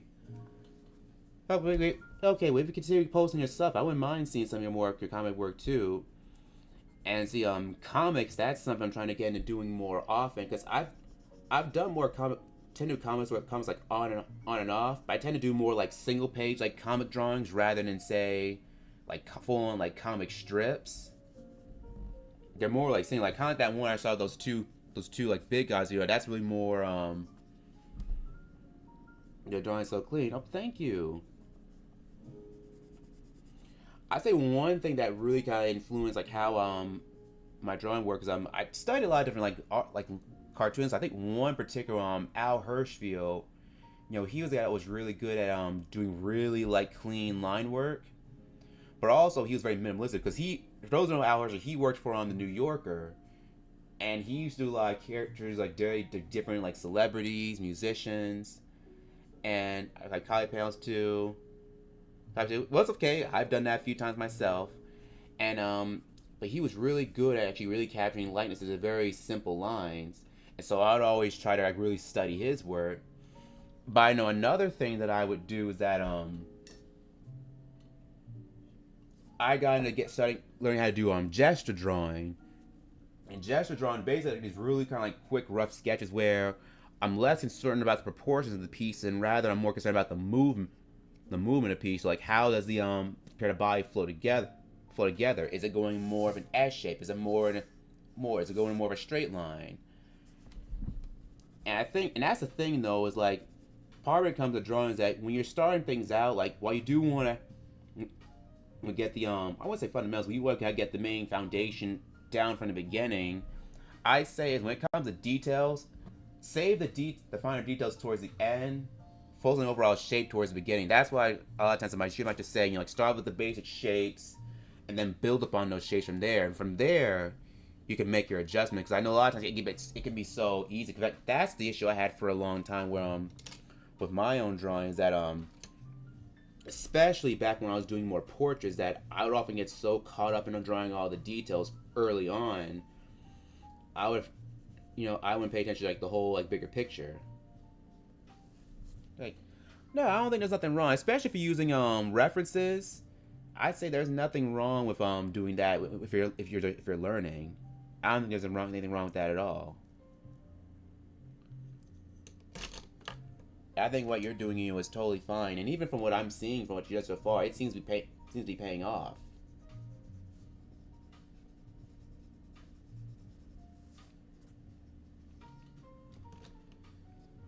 Alright, so I got for red. Let me see what I want to move on to next.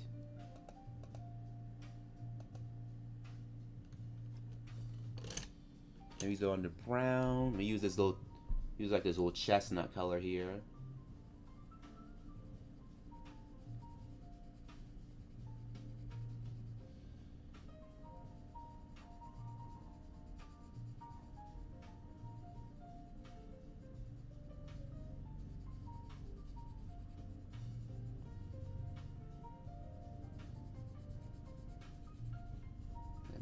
Bring them out.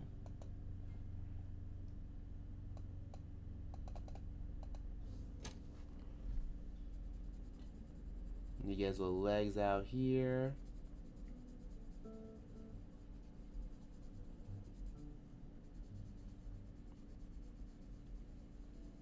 I hope Sunday I work from Marvel or DC. See, that'd be cool. That'd be one thing that I'd like to do one day too. Like work for like Marvel, DC. That'd be such a really cool gig. Hey, you and me both on that.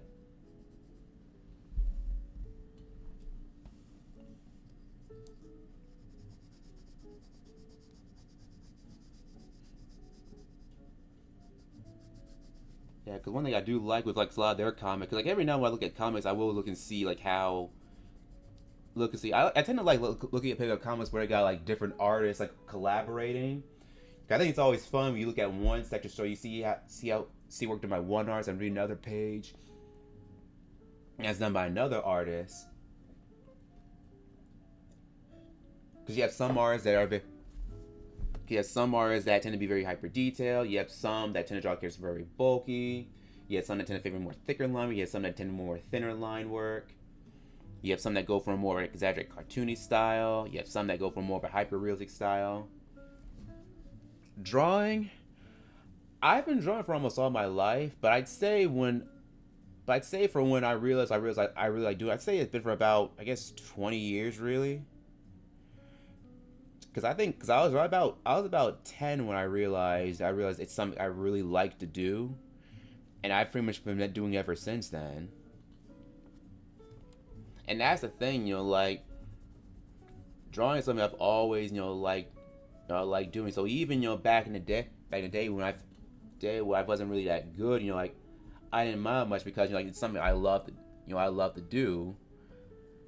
And I think in having that love for doing it, it made the creative process and learning how to learn different techniques, learn different mediums, and figuring things out, all the more fun.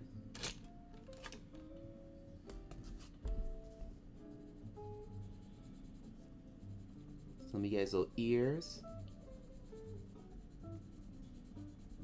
So I know his ears are like a darker brown.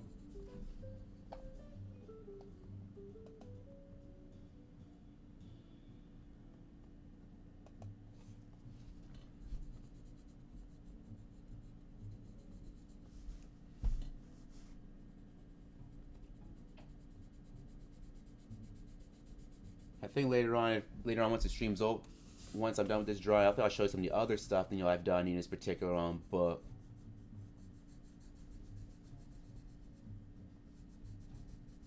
I think most of the drawings in this book are ones I've done here on YouTube, because I usually draw. In fact, what's funny is that I think you see me today was actually pretty lucky, Chase, because I normally don't stream on Sundays. I usually stream on Saturday mornings around the same time, from around like 10:30 to maybe around like 12 something. And like every now and then, like sometimes I will stream on Sunday, like this is like I said, of course, like since I had internet connections earlier yesterday, I couldn't really do it yesterday, so I would do it on today. And part of the reason I like to stream here on YouTube on Saturday mornings, because like since I tend to draw a lot of like old Saturday morning cartoons, I figured kind of like really like falling back that period. People woke up and actually like tried to watch those shows during that time of day. I figured, why don't I actually like stream on Saturday mornings? Whereas a little different, with TikTok, like now technically I usually try to stream on like say like Tuesday and Wednesday nights. I feel like whenever I stream there, my audience is a little more active there around that time of night. But a lot of times I found myself like sometimes I was streaming whenever when I stream on there. And usually those streams on there, they tend to be a lot shorter. I'm trying to see if there's any other spots where if I need to use brown. Let me see.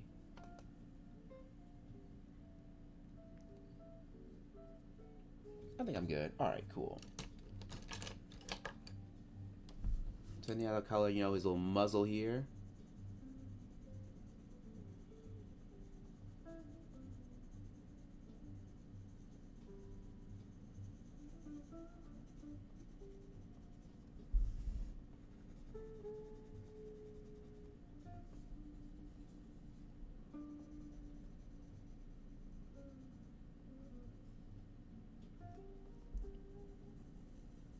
He's got a color, probably getting a nice, good, like light tan. Hey, Brendan Barney. Hey, good to see you. Hey, glad you're able to drop in. Yeah, let me just catch you up to date what I was actually working on. So I'm actually doing a double feature today. Been working on two drawings, and So one I'm currently working on these two Dom DeLuise characters, both Itchy from All Dogs to Heaven, and Fagain. But also I did another one. I did one of Che's character, Johanna, the ballerina. I actually did this earlier during the stream. Now, so I do a double feature today because like since I wasn't able to really stream yesterday, I decided to go and actually stream today. So that's I'm kind of doing a little double feature right now. Also, I did get your notification. I am planning on actually kind of dropping in for your stream later on this afternoon. So I am planning on dropping in for that. I may not get there early, but I do plan on being there. And so which color was I using? Oh, here we go. So I'm gonna use that. I'm actually coloring, his color like Fagain's skin here. Let me get his gloves since he's got those fingerless gloves. Let me color those in. Let me get the bottom part of his little legs here.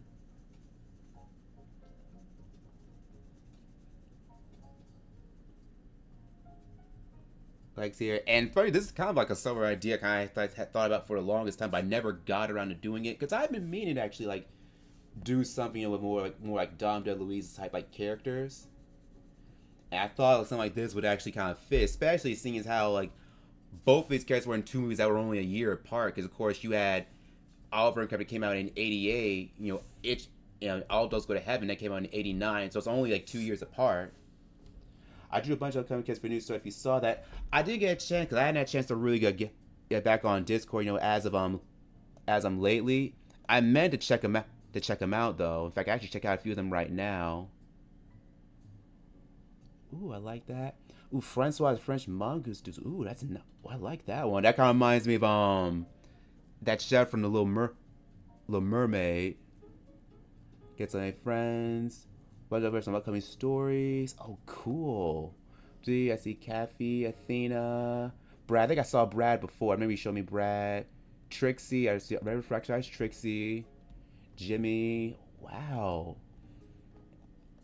Oh yeah, so this new stuff is looking great. I'm sorry I didn't get a chance to really look at a lot of it sooner. I had a chance to really kind of like go in there as of lately.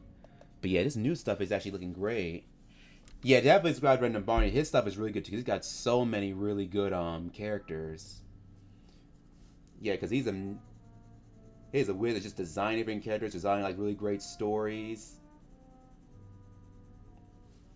And I tell you, you lucked up because like I say, I normally don't really stream on Sundays that often. It's usually just like Saturdays. And I'm trying to think. Let me just kind of get around the IR too, because I know if I'm here. I know in the movie, I think in some shots it's more pink. I've seen it where it's more pinkish, but other kind of times it's actually regular like light tan color. It's kind of good to stay more pink. I think in some scenes, he has like his nose kind of pink, but I think it also makes him look drunk, which is weird because I don't think he ever really gets drunk at all in that movie at all.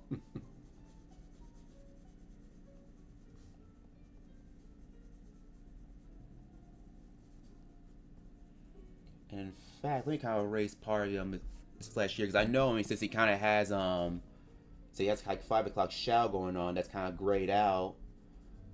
So even if I kind of erase a little bit of that here. And also here, I know here his ears are more on the peach colored side.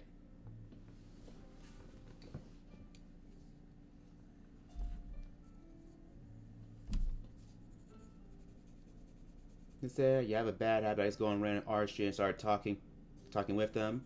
And there's nothing wrong with talking. That's the weird thing. With streaming is like I think when I was starting out, I was always only like, what do I want to talk about? Do I just want to talk just about certain art techniques? I just want to talk about things that I like. Do I want to just ramble? I figured I'll do all the above, and a lot of times it depends on like what I'm drawing, and also the vibe I'm feeling, and also how the stream's been going along as well. Like right now, like the stream I got right now, this kind of streams I usually like to do. I like to do streams where they're semi-conversational, where I'm actually just talking to you guys, but at the same time, I'm willing to actually be a little more informative and educative.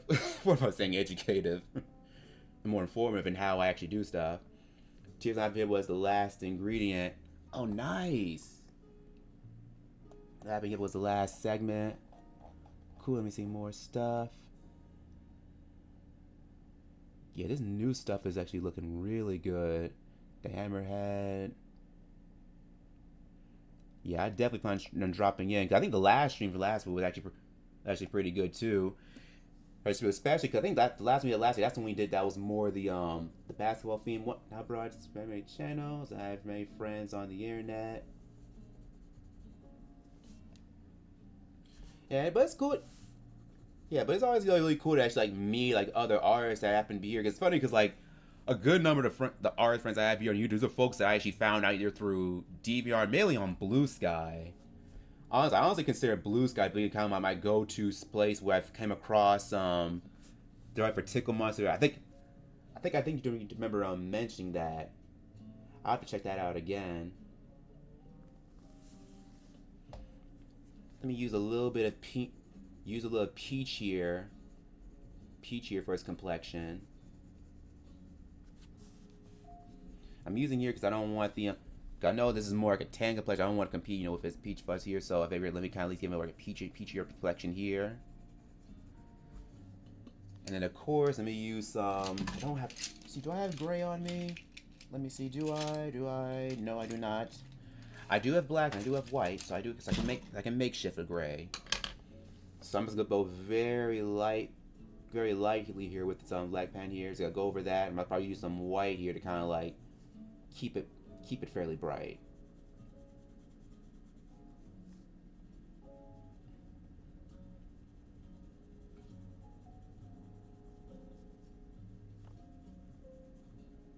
Yeah, okay, bye. Bye, it's 11 p.m. my country in India. So have a good night. Hey, well, I'm glad you're able to drop in. It was really cool getting a chance to meet you. I hope to see you again next time I stream. Yeah, next time I stream, it might probably be around the same time, but on a Saturday instead of Sunday. But really cool seeing you. Sorry for the trouble. Hey, no trouble at all, man. No trouble at all. So I'm just gonna color this in. Let me just kind of give this. Now I'm just kind of blend it out more with this little white pen here. And normally I wouldn't really use black that offer gray because usually I have some gray pencils on me, but unfortunately I can't really find any at the moment. They're probably still somewhere in my closet. Cause that's the thing. Like I still got a whole bunch of like art materials I don't really throw down really as often as I should. I think the thing is, I think I mentioned on the stream before, I tend to have a bad habit of just finding and buying of different like bargain like art materials. Like, say for example, I'll go inside a Ross and I'll see a good set of markers. I'll even be like $9.99, like a 12 pack. And it's like, oh, I want to get that, so I'll end up getting it, not realizing I already got a bunch at home that I still need to use. See freaks when a huge bump in their head causes them to swallow an alarm rate. Not mistaken for freaks that's putting an Ambo Freak show. Oh, that's cool. Alarm rate causing them to swallow an alarm rate. Wait, how big were those bumps? Trying to see what color I want to use. Yeah, I'll just use this here. I might give this more of like a yellow. Might give this more of like a yellowish tint to it.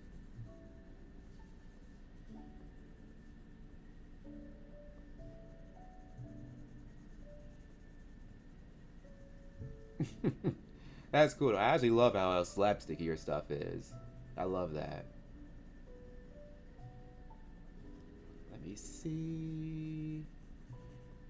And now I'm kind of stage now where I'm just kind of like really just kind of like seeing what else I want to add. Because even though I'm in the coloring stage now, I'm just kind of looking for areas I may want to fine tune here and there.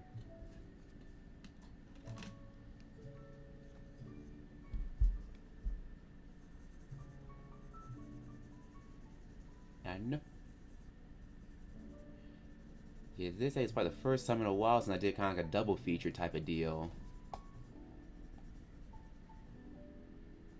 And let me see, what else do I want to add? Because other things like that, there's other things I'm looking at. Sometimes I want to add other stuff too.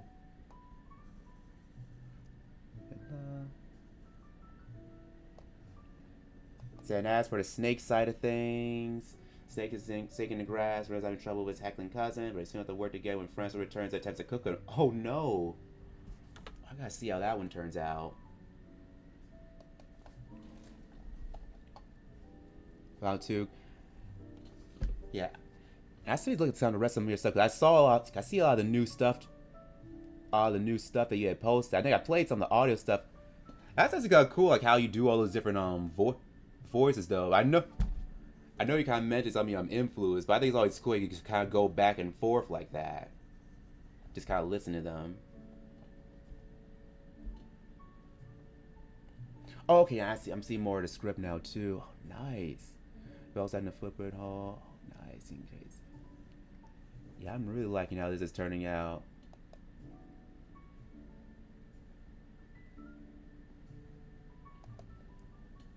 I'm looking at the older script. Does this happens to be the All That's in Critter Stew, or is this like a new one?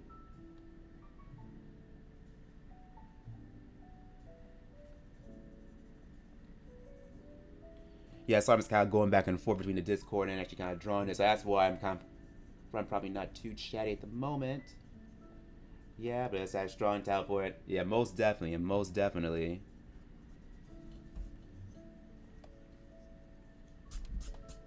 I also hear something I try to do more often. Try to do like more like script right, just sent.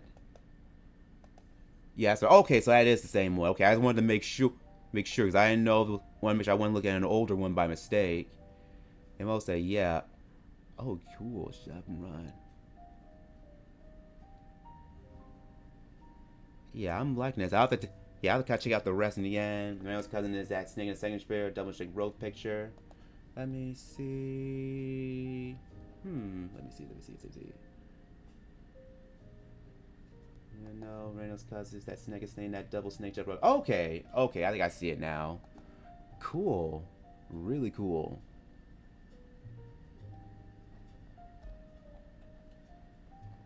Yeah, but I'm really liking this so far. That's where these players always get in these different situations. I really something, but I know that's how. But as far as I already mentioned, that's how things always go in Animalville. Yes, yes, things are always happening. More than top of rights into your annoyance. Sorry, I'm just kind of reading more of it for a moment while I'm kind of drawing a bit too. Yes, I'll have to check out the rest later once I'm done. But yeah, it's been doing great. It's been doing really good so far. So I'm trying to think what was I getting ready to tackle next? I'm trying to remember his hat. Was it like a dark blue? I'm just maybe going. That's right. I think his hat was more like a really dark brown. So I think what I will do first, I think I'll just actually kind of go over it with black first, then I'll go over it with a brown.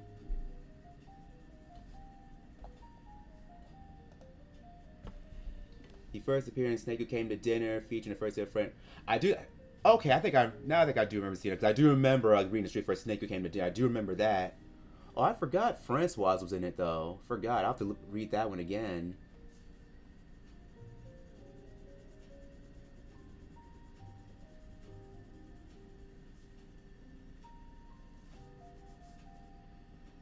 Let me just gotta go along the edge here.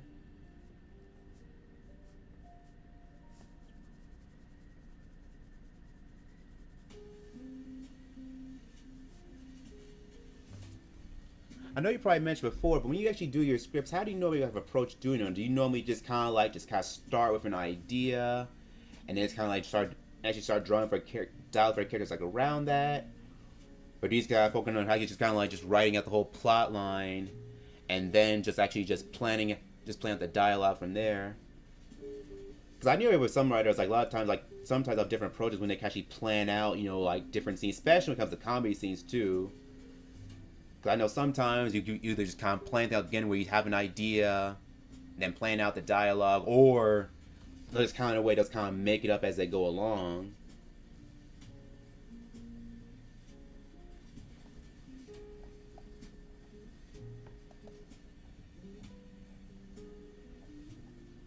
This guy has nice there. What am I using? I have a darker brown I can use. Where is it? Wait, I just had it too. There we go. I could use this all along. What am I doing?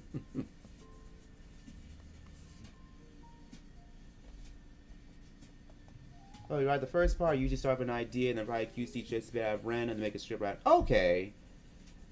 Yeah. I figured you meant it before, but I thought I'd ask again just to be sure. Because I know there's always something like so different techniques and ways out there when it comes to writing, especially when it comes to comedy scenes. I was always curious to hear how you do it, but that's good to know. I appreciate you for telling me that.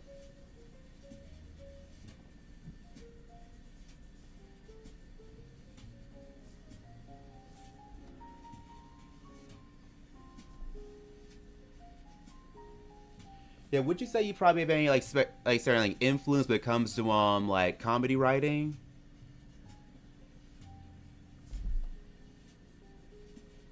I know it might seem like an odd thing to ask.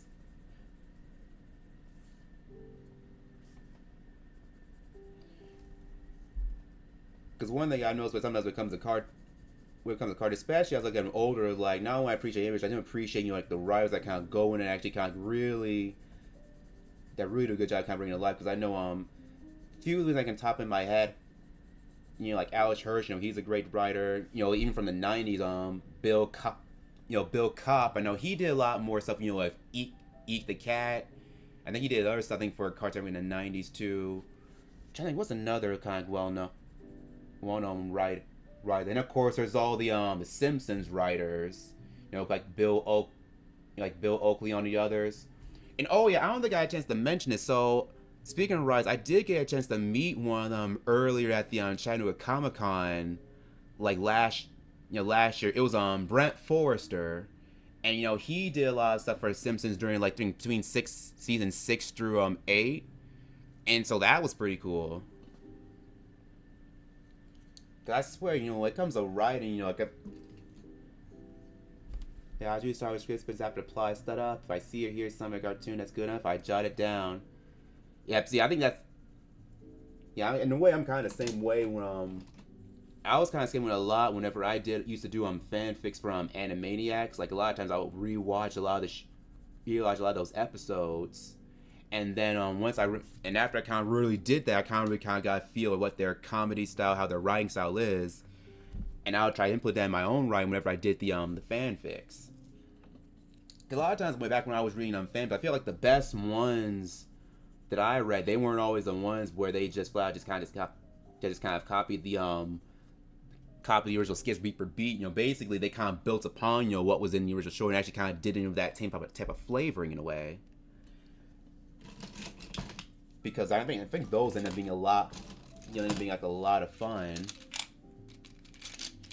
But yeah, Brent Forrester, he was a pretty chill dude too. In fact, I think he was one of the few places where I was able to get one of his autographs, I think I was able to get one of his autographs for free too. I think while I was there, I did get a chance to show him some of my stuff while I was there. And that's cool, because I think that was the first time I had a chance to meet, immediately when Simpsons writing, because I know there's been tons and tons of them.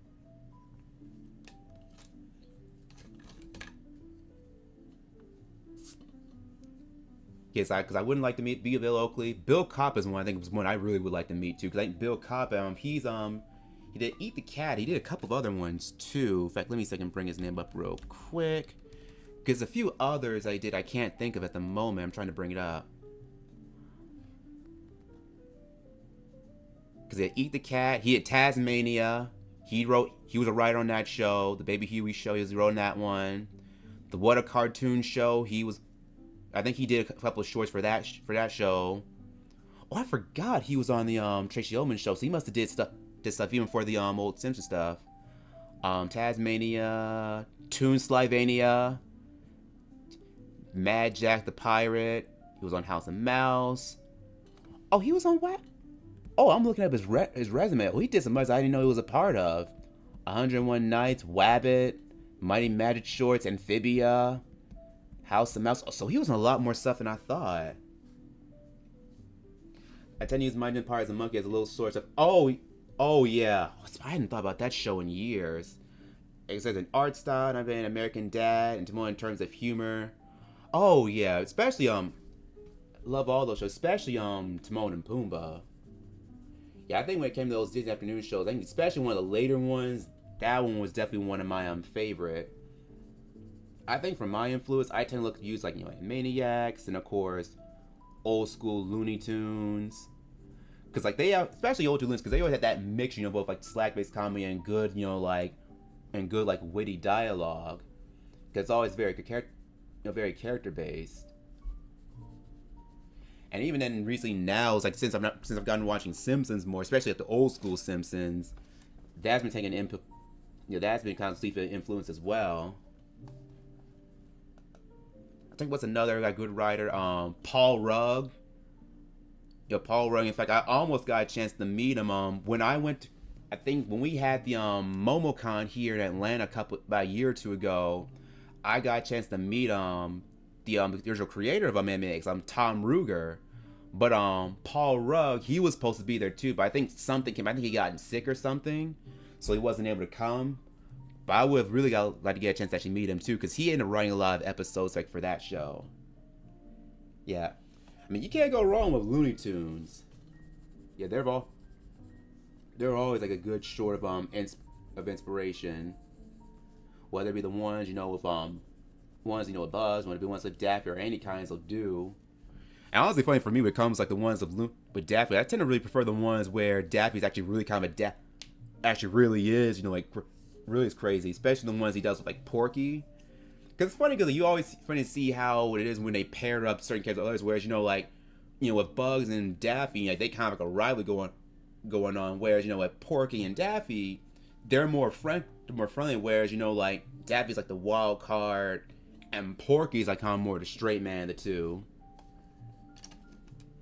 And let me see. What was I gonna do for his jacket? Because I have a green. I don't have the right shade that I want though.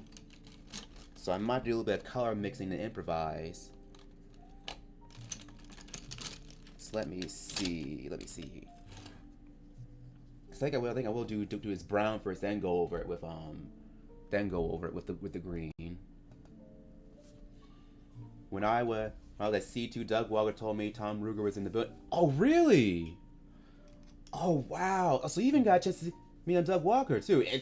I'm telling you, when it comes to watching like animation, watching like YouTube animation, and Doug Walker, he's probably one of the first I really saw. And even though I know he's not exactly not as popular nowadays, every now and then I will return to some of his kind of his older stuff. And especially it helps, since a lot of his reviews, especially his older reviews, even his stuff was very much influenced by like old school Looney Tunes. Yeah, but I think once I met Tom Ruger, I got a chance to really I got to talk to him for a little bit. Also, I got a chance to get on. I think I got one of his posters too, because he even had his own work that he had out.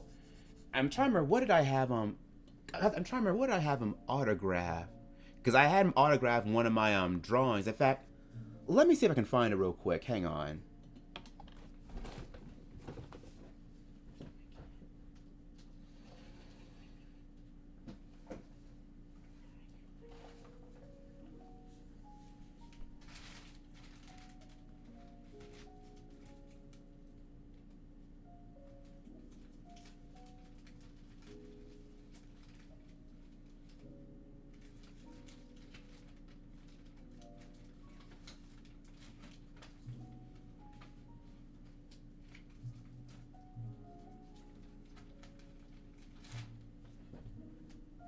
I can't find it. I'll have to look. Yeah, I can't find it. I'll have to look for it later. But it was one that I did of anime.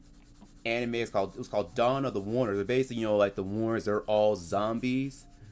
And of course, the main cast, like Nurse, Dr. Scratch, and the others, they're all trying to fight them back. And it's supposed to kind of like a kind of horror theme type of deal. But it was also kind of like a. You can actually see me, the audience, view times, viewing review of the It review. Oh, nice. So if I check when I get that reach, I'll look for you. That is cool. You got a chance to meet him though, because I wouldn't mind getting a chance to meet him. I wouldn't mind a chance to meet James Robin from Angry Video Game Nerd. Because I've heard both of those. I heard those guys are pretty cool in real life. About face, Harold is having a funny face kind of a fisherman student, but his face gets stuck except for going overboard. Our face feels like normal. Oh, that almost kind of reminds that SpongeBob episode. What is it called? I thought they called face freeze. So I guess they're just doing all these faces, and all of a sudden they get so good at they get stuck. Yeah, I think even I went on Looney Tunes. I think at Tiny Toons they even had like a similar like kind of plot line like that where I think Plucky Duck was actually doing face like that, but ended up freezing up. Yeah, but I like that. Those kind of peppers are always fun.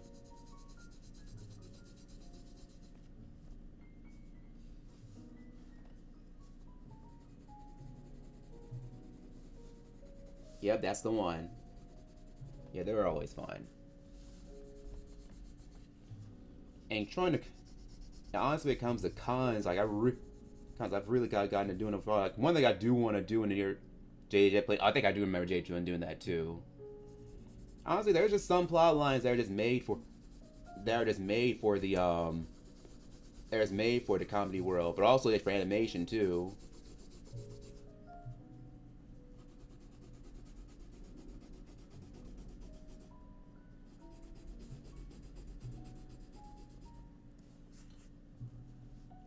I think Paul Rugg's one another I'd like to meet. Sherry Stoner, she worked for animation. I'd love to meet her one day.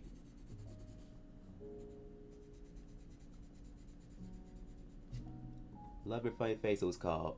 I think I did. Okay, I remember the name now. I remember now. Because when you mentioned JJ's, I remembered seeing it, but I couldn't remember the names. I appreciate that. VR sharks, a headset fall in the sea, cause fins on ultra cause get syrup on the town.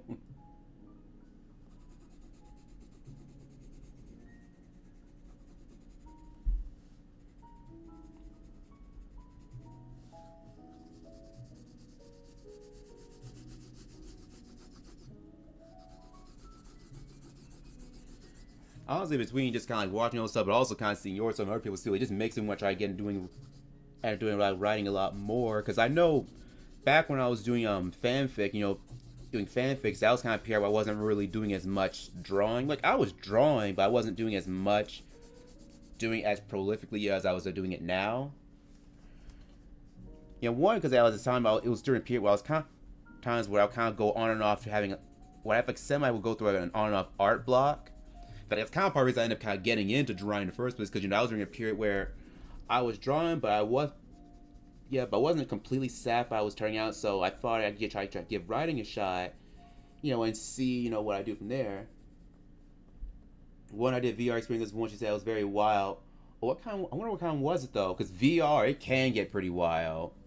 Because I think one time it was actually earlier last year I did like a little VR experience with on a cruise ship I went with my family, and we kind of went to this vineyard where, because it was about the making of wine, because it was for a wine tasting type of deal. And the cool thing about it was that it kind of took us where we took into like a field, then we took inside this little factory, and it was weird because you can hear all the sounds going around you, and you look around, it's completely in 360 view too, so you can turn your head, you can see everything that's happening around you. Once bitten, twice bitten, small fry and Wilbur actually bites on Gnarly's fin. And a bull shark because they technified a mega mouth for the first time to the point of arguing. I swear between Gnarly and Shark, they always seem to get the they always seem to get the worst or the most. Like everything just keeps happening to them. So Wilbur tries to patch things up. Aww.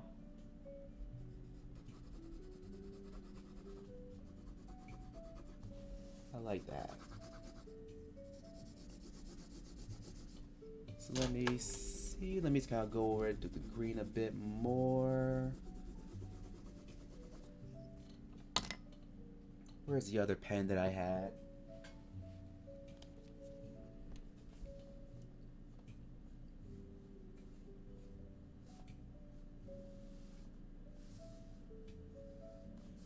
I'm just gonna go over some of the lines a little bit more. They really do. They really do. Buzz was inspired by CV on the weekend, and he fears he might be losing special touch. Plotted all sticky with butterscotch.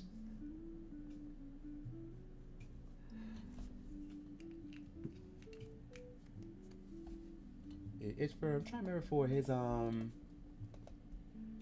think his gloves, were they more dark? Yeah, they're more like a dark brown, dark black. They're kind of like a burgundy. So where is that black that I just had?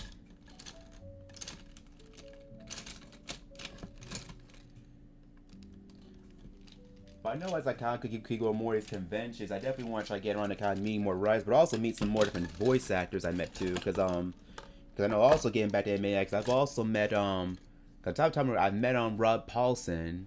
I got a chance to meet him. I'm autographing one of my stuff, but I do want a chance to meet the other voice actors, like Jess Harnell, Travis McNeil, Frank Welker. Definitely like to meet them.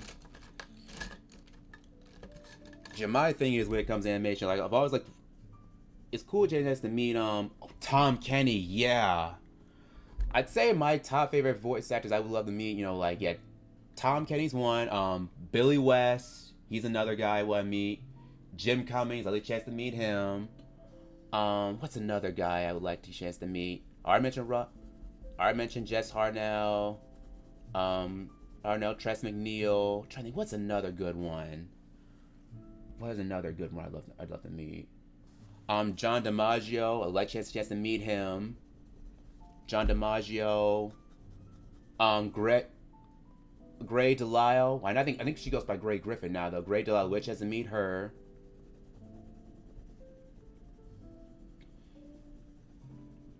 as far as voice actors I've met so far, I met really like Rob Paulson. Who else did I have met? Who else have I met? Fred Tatascore. I think Tatascore, I think that's his name. Marleesh Marsh, I met him. Drew, I'd love to meet D like better. I haven't met him yet. One actor I did see, I wish I got a chance to do it though. When I went to see Tom Ruger, Richard Horvitz was there. I saw him, but I didn't get a chance to really get his autograph. I wish I did, but his line was really long. Trying to think what's another one. Maurice Marsh, Bill Farmer, Jeff Bennett. I've met him. He was cool. A really tall dude too. He was cool. Jeff Bennett, I've met him. I'm trying to think. There's like just a few others. I'm just getting off the top of my head too. I think Jason Douglas. Now he's more into anime. I've met him. He was pretty cool.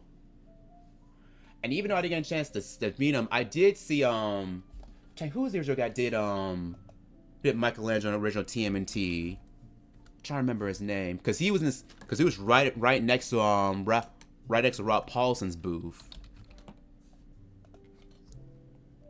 I'm trying to think what was his name. Wasn't Ralph Townsend? What's his name? Townsend Coleman. That was it. He was there. Oh yeah, and funny story on when I did Maurice and Marshall. In fact, let me check it because I think I did see the one I did for Maurice and Marshall earlier. Give me just one moment.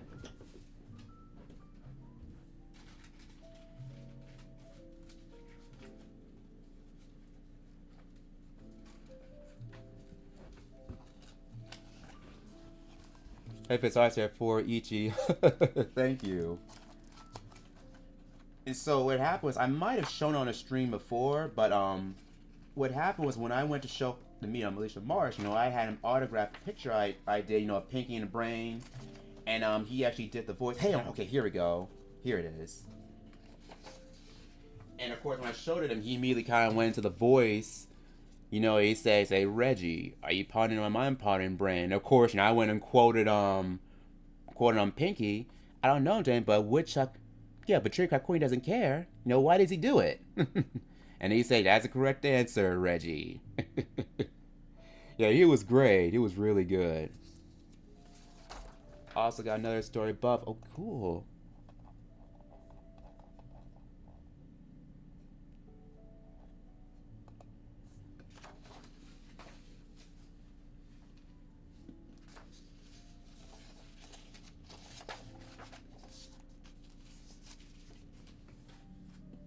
Yeah, I'd definitely love to see it, but where was I? I'm just going all over the place today, talking about this, talking about Comic-Con, talking about art. Goddamn, a Wow Wow Wasby. A Wow Wasby. It's been years. I haven't thought about that show in years. I remember catching it a few times back when it was new, but I remember it's been years since I've seen that. Since I've seen that one. That's a weird thing with some shows. Like because for a lot of shows that I like and love watching growing up, there's a lot of shows where like I knew about them, I'd seen them, but I never really gotten really properly checking out until like years later. And funny thing is, a lot of times it happened more while I was watching like Toon Disney and Boomerang, because like since I used to watch those shows pretty often, a lot of these older shows I would watch, and even ones that weren't that new, I started watching years later. Like, oh wow, I actually really do like those shows. They're actually fun. But wow, that's one I hadn't thought about him. Oh yeah, you just took me back for a moment.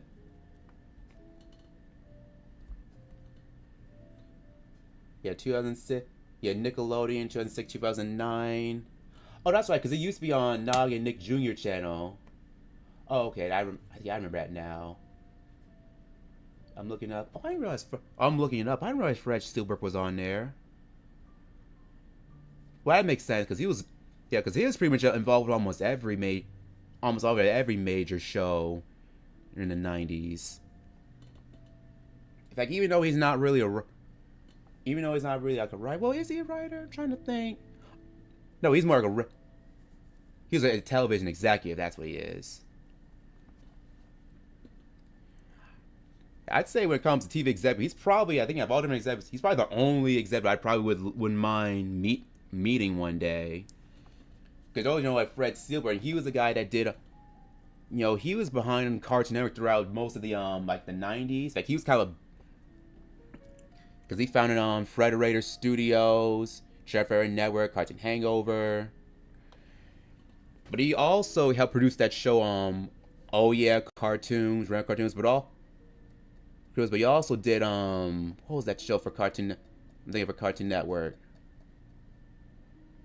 He did what was the one I'm thinking of? What's the one I'm thinking of? What a Cartoon, that's the one. What a Cartoon. And that one when it came in the 90s, I think that show, yep, that's the one. And I think that particular show, I think personally when it comes to the history of Cartoon Network, I think that one was probably most important when it comes to Cartoon Network's history. Because so many shows from more Cartoon just spun off from that show alone. Because, the pilot for Cow and Chicken, the pilot for, like, Powerpuff Girls, like, somewhat the working pilot, for, like, even Seth MacFarlane, even was early ideas for what became Family Guy. He did something there. Butch Hartman did a few stuff on there. I think he did stuff on there, too. Dexter's Lab, Johnny Bravo. Like, so many, like famous shows spun off from that show alone. But grant that was the idea. Was it's really had to be a show where you give a lot of these old and new like creators like a platform to make something new. And a lot of great stuff because even then it was like even some shows that didn't end up not taking off, like they were still fun stuff. I think I mentioned a few in the past. I think it was and what was this one that was that shark and cat? I'm trying to remember its name. I was like, it was like fish and chips. Like I'm looking up real quick. I can't remember the names right now. What was it? Oh my god, what's the name? I cannot think of it right now.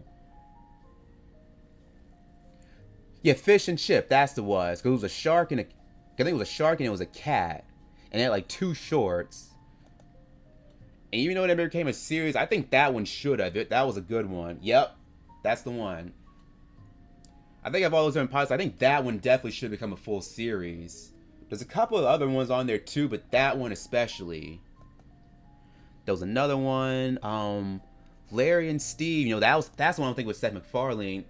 I probably kind of wishes, like that particular had Seth MacFarlane continue with that concept. I feel that would have been actually pretty cool because the pilot has that kind of nice mix, where it still like has that wild like cartoony slapstick feel, but it still has that cynical humor that like he do with Family Guy, and American Dad.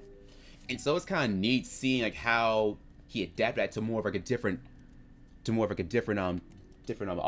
audience early on. Fish and Chip. What's another one? Because even because it was more of a mixture of like old and new artists. I think even Ralph Bakshi, even he did a couple of like shorts for that one. Van Partible, of course, that's he did Johnny Bravo. There's a few others I'm thinking of too. Trying to think what else.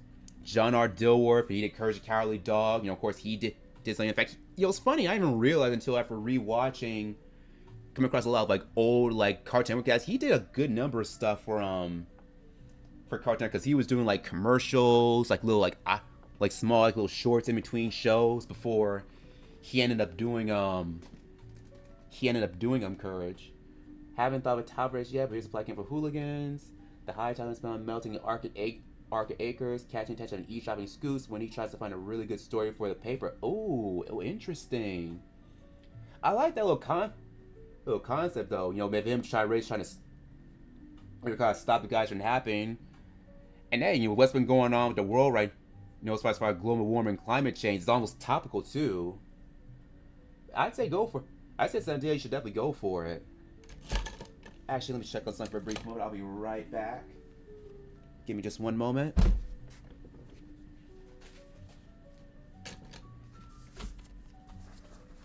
Hold on, where's my sign? Ah, here we go. Hang on.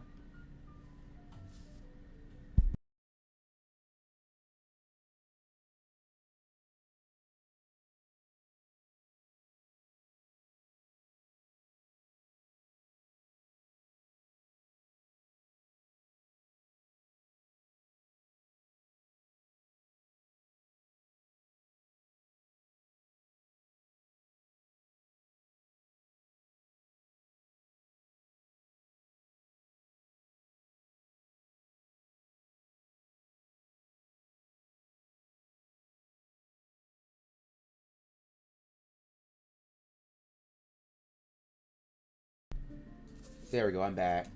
Gang tries to create our other two creators. Oh, yep. Yep, they got their star on there too. They got us too. Yeah, Craig McCracken was on there.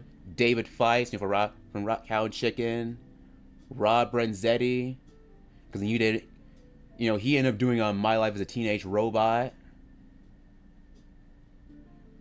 John McClane, I forgot John McClane, because he did a lot of stuff for Animaniacs. He normally worked with what was the animation show he worked with? Star Toon, because his company did a lot of episodes for that show.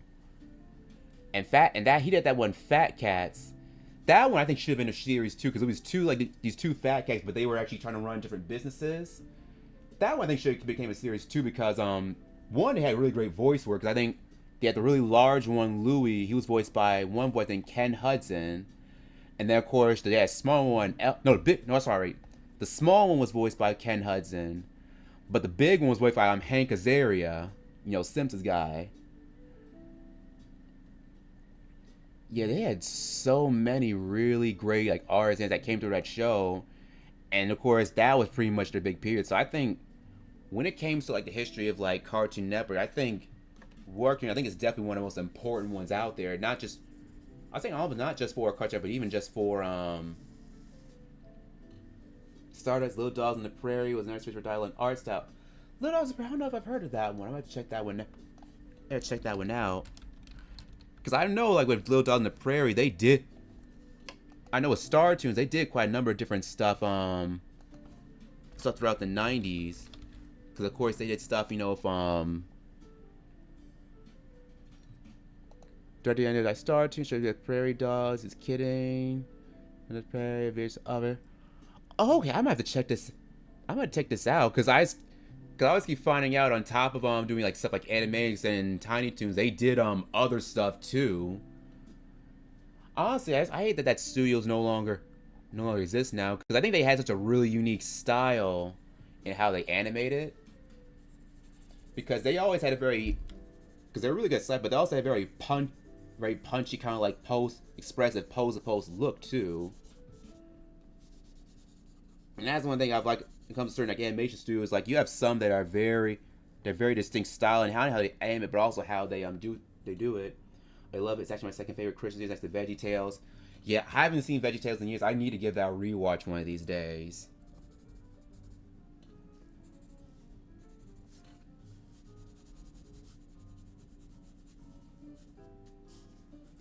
I seriously need to rewatch that. I definitely do, but.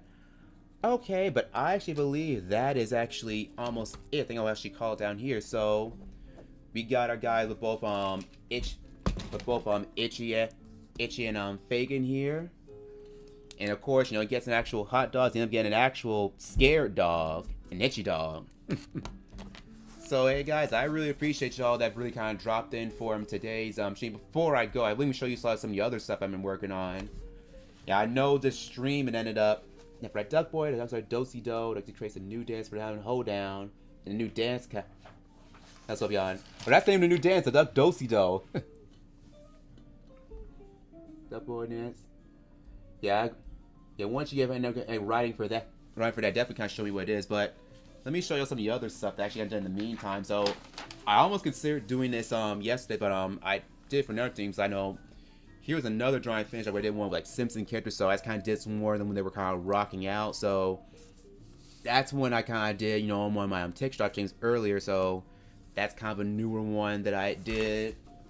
And some of these other ones, I saw when I was kind of doing it as a work in progress. So I think some of you might have seen already. Of course, I did this, and of course I did one, kind of these two henchmen here. That was kind of another one that I ended up doing with these two guys here. That was another one I ended up doing. And then of course. Yeah, so there's a few stuff. And of course, I'm working on stuff for Action Claws. I don't have the sketchbook for that one. For that one, right? I think I probably do. In fact, actually, yeah, I do. Let me see if I can find it. Hang on.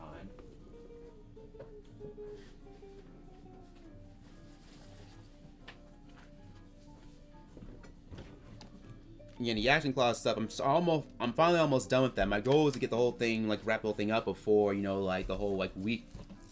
The whole week is out. Not a whole week, but really the whole month is out. But yeah, but luckily I'm finally kind of getting everything's kind of wrapped down. So of course C's already kind of saved the kids, and now they're trying to actually kind of get everybody arrested. So it's almost done. So even though it's about a month overdue, it is almost done. But yeah, I really do appreciate all you guys that have been dropping in for the stream. That dropped in for a stream. I know it was much longer than what I normally do, but I appreciate all of you that actually came in so far. I can't appreciate all you that have enjoyed it. So I really appreciate it. I'll be planning on actually dropping in for a stream later on, this afternoon. I hope to see you all again around the same time, at least on Saturday next time. So until then, guys, hope you all have a wonderful, wonderful weekend.